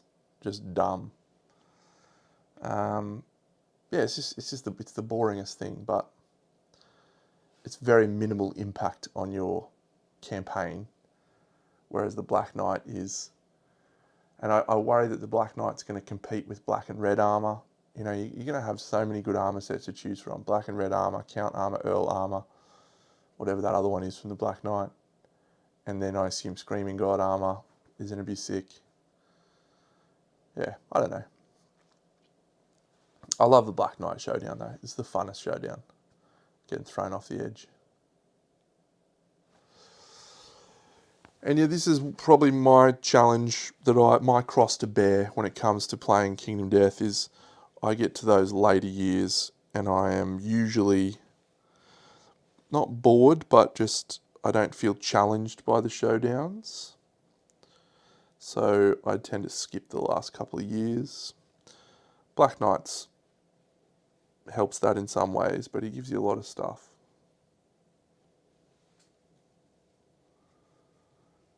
I'm jazzed for Screaming God. I've been so excited to see everyone else get it and start painting it, and it's cool. Alright, so I'm doing some Warhammer Quest Darkwater painting tutorials for, what did Victor want? Cloaks or skin?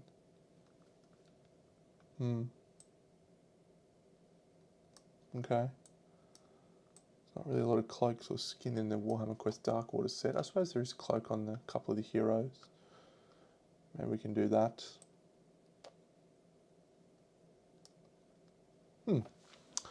Alright, well, thank you for joining me the last couple of nights for some Hoplomachus Victorum.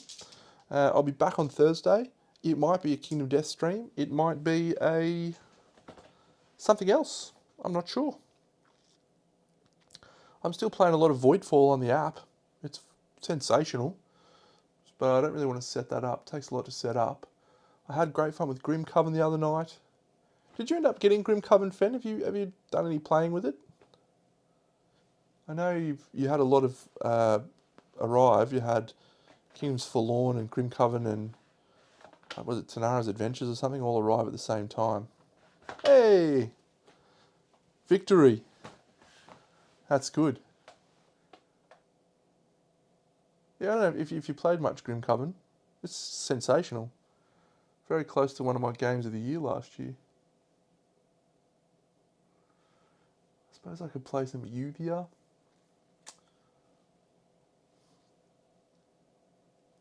Okay, I'm interested to hear that. Are you doing a review?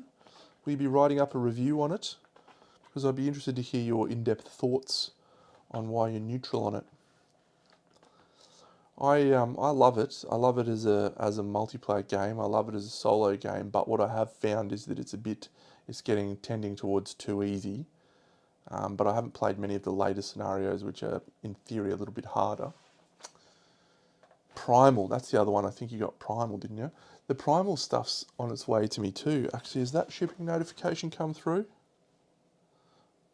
It's in the mail. It's on its way from Germany. Hasn't. Oh, yep. It's cleared and awaiting international departure in Frankfurt on Tuesday, the 19th of May.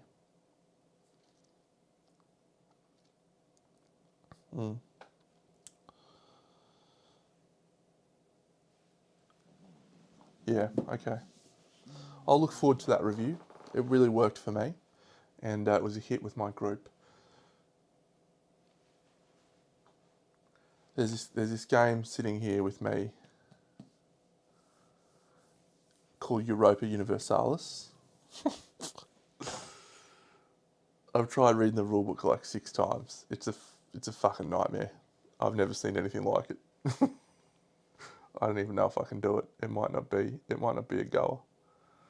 Might be tap out time for that one on Big Deno.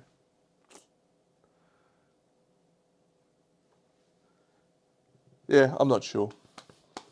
Yeah, that's unfortunate, Fen. My girlfriend and I have a wonderful little rescue dog named Ellie, and she is the sweetest thing. And if anyone attacked her, I think I would murder them. I think I'd be very, very angry about that.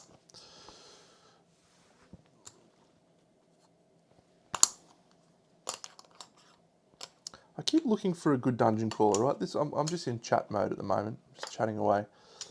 I can't recall a dungeon crawler that's actually really worked for me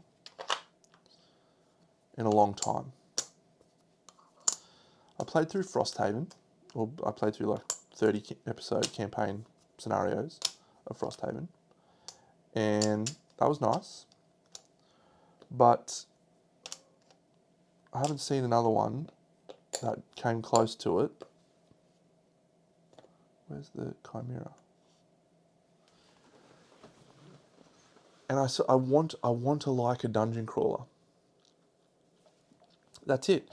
Like there was a dungeon crawler that was advertised on Kickstarter the other week, and I was looking at it, and I was really excited for the vibe and stuff, and then I looked at the rules, and it's like, cool, roll dice to attack. Okay. That was actually my challenge with Madara. So I think you played some Madara, Fen. Oh, Deno by Deno is going great guns. But here's my problem with Madara. We played the first scenario, and all of the monsters that you fought, you basically would come down to their stats, and the average on your weapons resulted in you just sort of needing to roll 7+, 56% chance on 2 dice. And we then played the second scenario, and it was the same. And there was things that you could do, you could activate abilities and all that sort of stuff, but it always came back to, cool, you basically just need a 7+. And it never felt like you were developing any strategy or anything like that, because it was always just coming back to, it's a 56% chance to hit. Now, we didn't get far enough into it for me to ascertain if that was the case through the entire campaign or not, but I was not super enthusiastic by the end of it to continue playing. And then, so yeah, the most fun dungeon crawler I've played in a long time was Descent, 2nd edition. We had a great time with that, but that's because you have a games master. I don't want to not. I don't want to have to play it if there's only a games master. I tried Descent 3rd edition, and it felt a little bit too app driven for me. So I've been on this quest to find a really good dungeon crawler that feels really nice, and I just haven't seen one. And so it's a real shame, because like that's actually the things that sort of got me into the game, dungeon crawlers, you know. I really like dungeon crawlers, but I haven't had a really good one in a long time. I enjoy the card replicated versions of it more so, you know, the Arkham Horrors and the Mistfalls and that sort of stuff, more so than I've enjoyed the actual dungeon crawlers. Did you ever play Stars of Icarius, Fen, or anyone?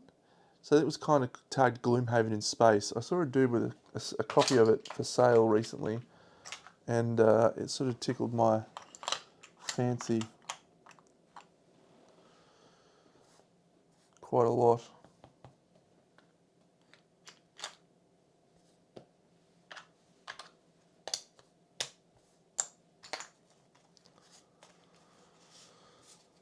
Anyone has played it? I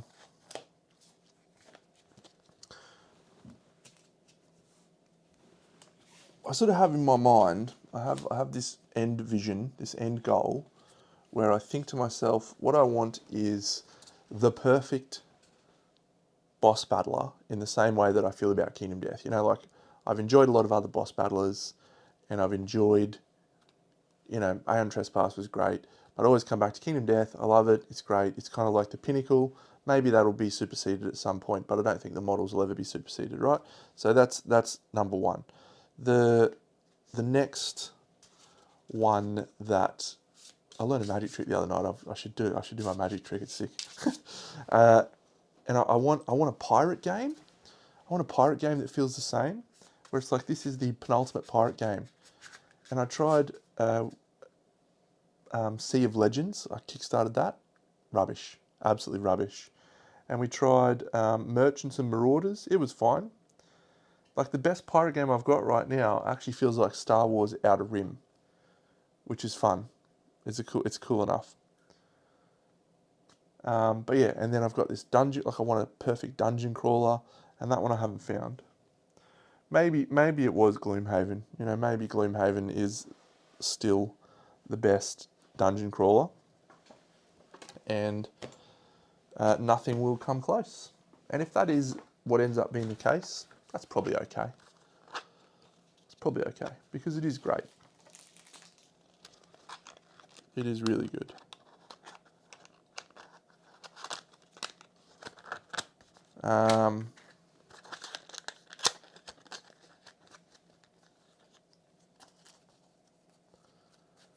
Well, I've played a lot of Too Many Bones and a lot of Elder Scrolls and a lot of this, and I think hex grid is much more dynamic. I like hex grids than the old square grids. I played Sword and Sorcery actually. That was not too bad. I bought the core box because it was at my local game shop, and I played through it all that campaign, which was only like 6 scenarios, and it was good. It was a good game. The AI was a lot more difficult to run than I was capable of managing at the time. I was very early on in my solo board gaming career, and yeah, I found it very, very difficult to manage the AI. I think I would find it a lot easier now. Maybe that's actually maybe that's the answer. Maybe I should try and track down all of Sword and Sorcery, because that was quite a fun game.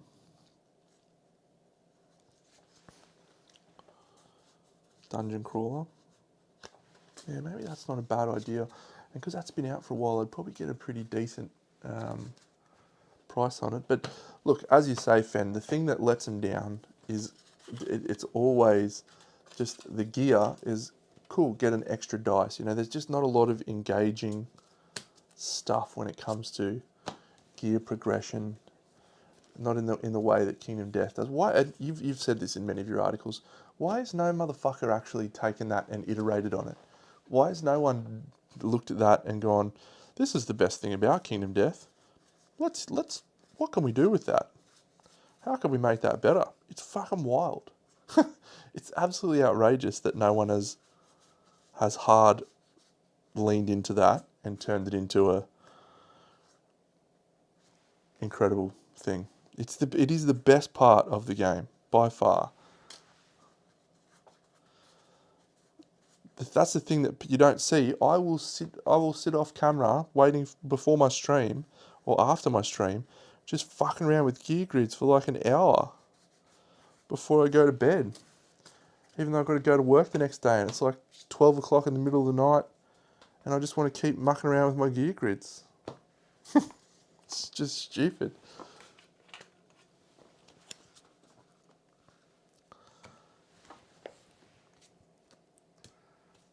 Yeah, I'm perplexed why. What? Hang on, sport.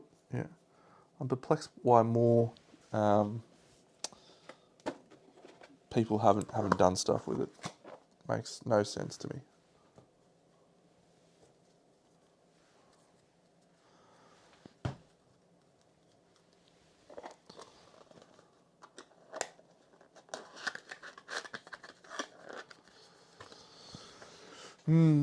Yeah, a lot of people are talking about the new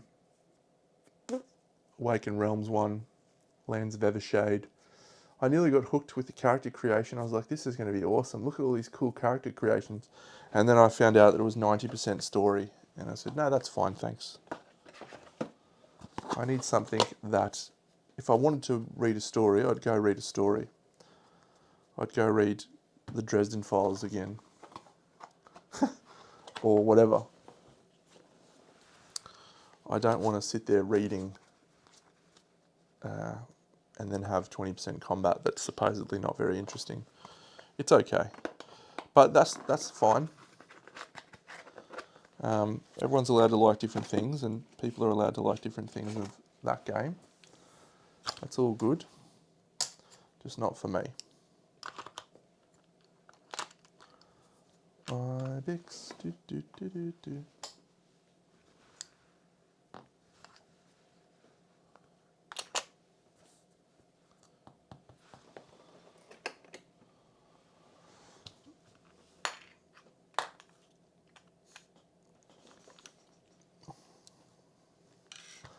Look at all these heroes. I think I played 5 full campaigns of this game, maybe 6. So there is 14 heroes to play now, maybe 16. So I haven't even used half of them. That's cool, that's exciting. I'm excited by that.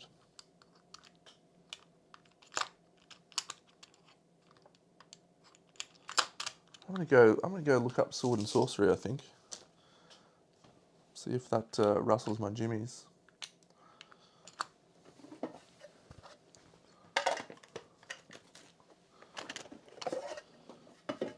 Yeah, I guess the problem with dungeon crawlers, as a general rule, is the balance between that storytelling and the combat.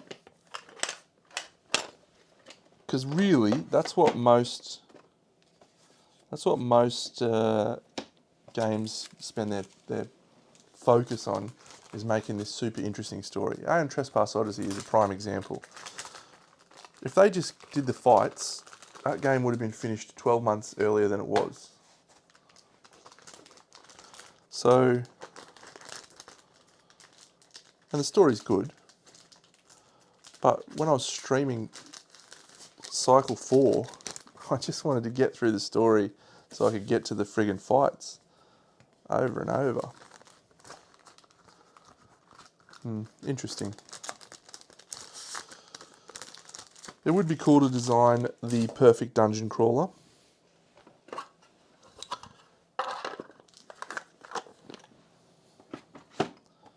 But what's perfect for me might not be perfect for everyone else. And that is the challenge we have, isn't it?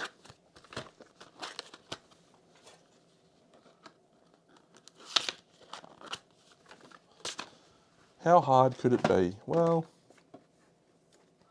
it's pretty hard games design, in my experience.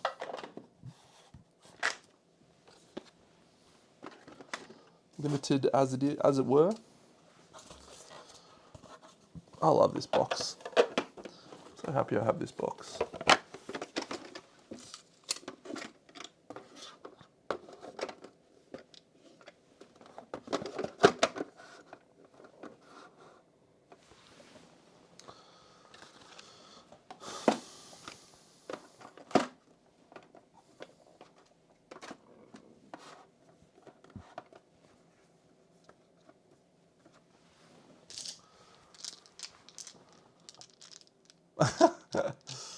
That's awesome. That's a good story. That's a good reason to make a game. So you can play it with your mates.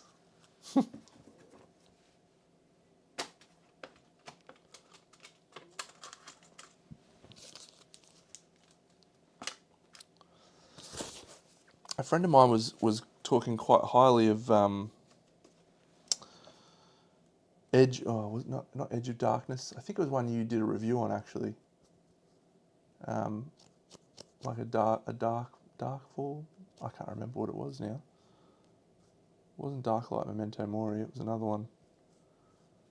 Had like Cthulhu vibes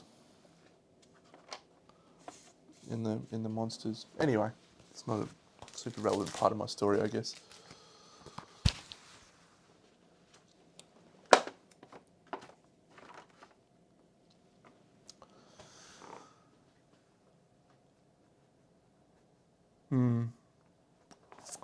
Yeah, I think I've talked a little bit about my experience with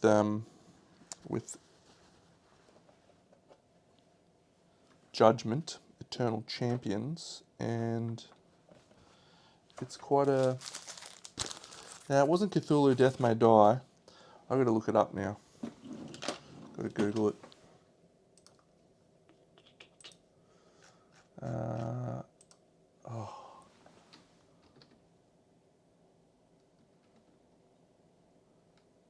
It's not Darklight, Darkest Night. Dawn of Madness?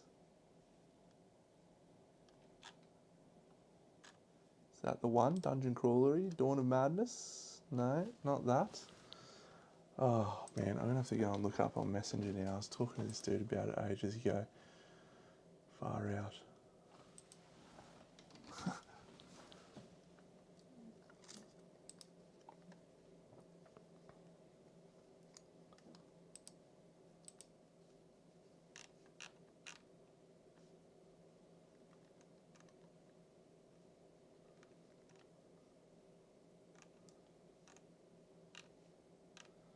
No, I was talking to him in his house. Oh, doesn't matter.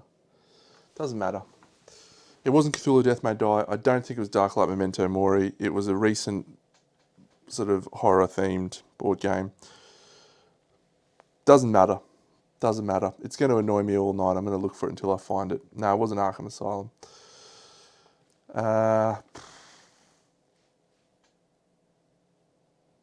Anyway, he was saying it was very good. Deep Madness. Thank you, Fen. Thank you. It's Deep Madness. He was raving about it.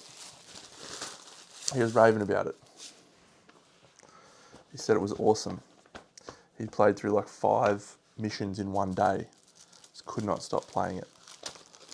So maybe I should look into that.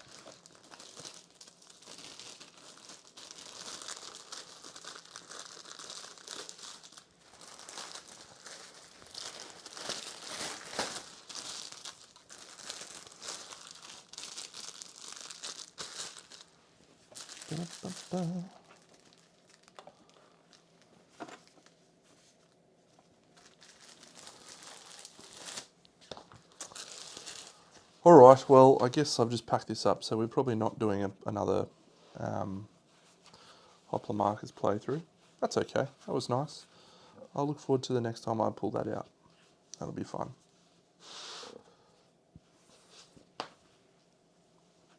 No, I'm pretty sure it was Deep Madness that he was talking about.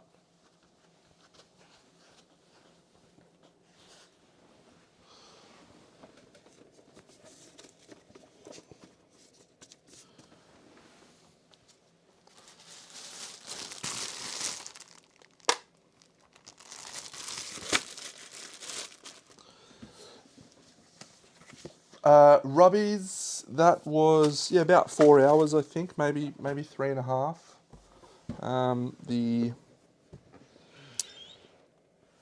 We lost, by the way, in case you missed that. We lost in Act 2.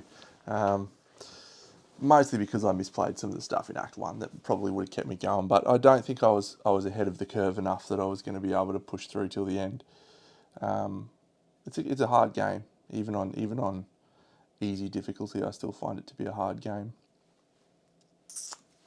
Let's switch over to this camera angle and let's do this thing that I don't do very often, which is turn off my filter. And then I'll twist this around so you can see the game shelf. G'day, Lockie. Oh, that's a bad angle, Deno. You can do better than that, mate. Alright, that's better. Fit to screen. Sweet.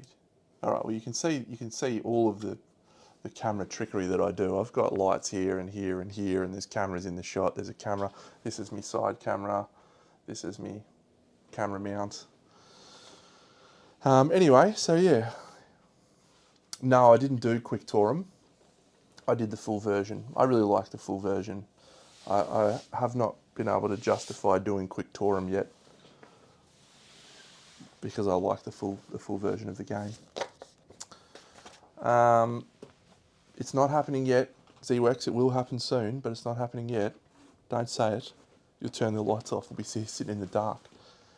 So yeah, I've got to make a call about what to play next in between Kingdom Death if I don't get it. So it's not going to be Europa Universalis. That's a hard no. I haven't played Dawn of the Zeds yet. I'd like to play that. I haven't played Imperium Horizons on stream. I haven't played Dungeon Alliance for a little while. That's a fun game. Warp's Edge is actually a nice little one that I could just pop off a few little games of. That'd be fun. I haven't played a Euro yet since I got back from Sweden. I could crack out more Leviathan Wilds. That's a fun little one. Yeah, I bought Zeds the other week and I haven't played it. I actually bought it before I went to Sweden, and just didn't get around to it. I've heard it's good. It rates quite highly on the solo board games list. Primal. Oh man, Primal's probably not going to get a run until after Kingdom Death. That's disappointing. I wasn't expecting the two of them to arrive at the same time. I need to paint the 2 new characters though. Still have one of the new characters to play on Ashes. I've been finding myself just measuring stuff that I have played. Like basically, I'm just trying to not play a game to death. I'm just trying to do a little thing and enjoy all of the experiences that you can get out of a box. Yeah, I try to keep my collection pretty streamlined. There's a whole row underneath here that you can't see, which is Thunderstone Quest, Everdell, Rising Sun, Root, Earthborn Rangers, Leviathan Wilds, War of the Ring, Twilight Imperium, the other two Oathsworn boxes. Sweetlands, Frosthaven, Gloomhaven, Voidfall, Oathsworn, Black Rose Wars Rebirth, Outer Rim, Frostpunk. Maybe we should do Outer Rim.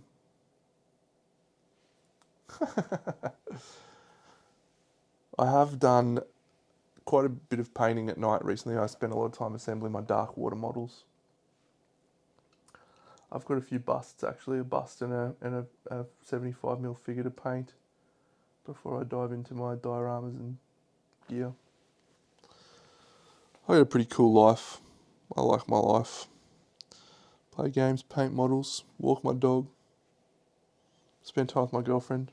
Please don't tell her that I said it in that order. She knows it's in that order. That's why we fight. Because it's not in the opposite order. Maybe Euthia. I really like Euthia, and I've only used one of the 4 new characters. So I don't know. We'll see. I need to do this. Oh, let's put me filter back on. And we'll put me camera angle back to the right spot. Boop. I could play Slay the Spire. I've been playing Slay the Spire 1 on my phone quite a lot recently, and because I'm trying to get to Ascension level 20. This one's bad, but I'm on Ascension level 20 on, well, I've played this for 222 hours. That's impressive stuff.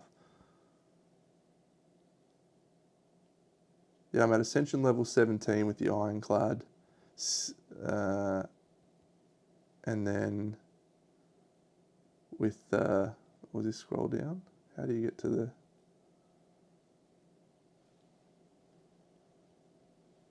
yeah, I'm on 20 with the Watcher, and I'm on 17 with the Defect, and I'm on 14 with the little stabby chick.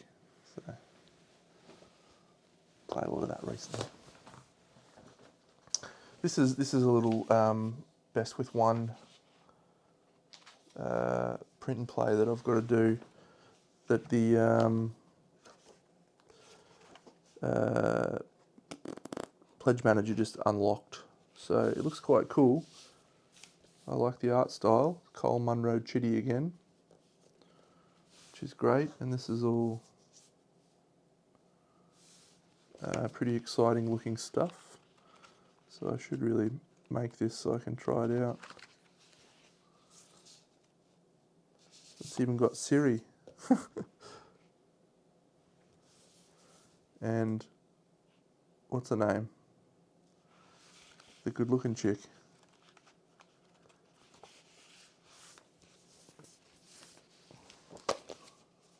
Yeah, the art style. This guy does the artwork for Radiance. It's awesome. Absolutely awesome.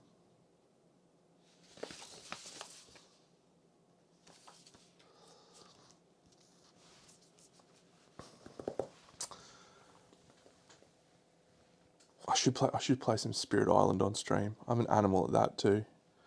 I think I did a 4 Spirit playthrough on Spirit Island on stream a few years ago. And if you didn't know the game, it would just look like absolute gibberish, because I was just pressing buttons and clicking things. Pew, pew, pew, pew, pew, pew. Absolutely wild.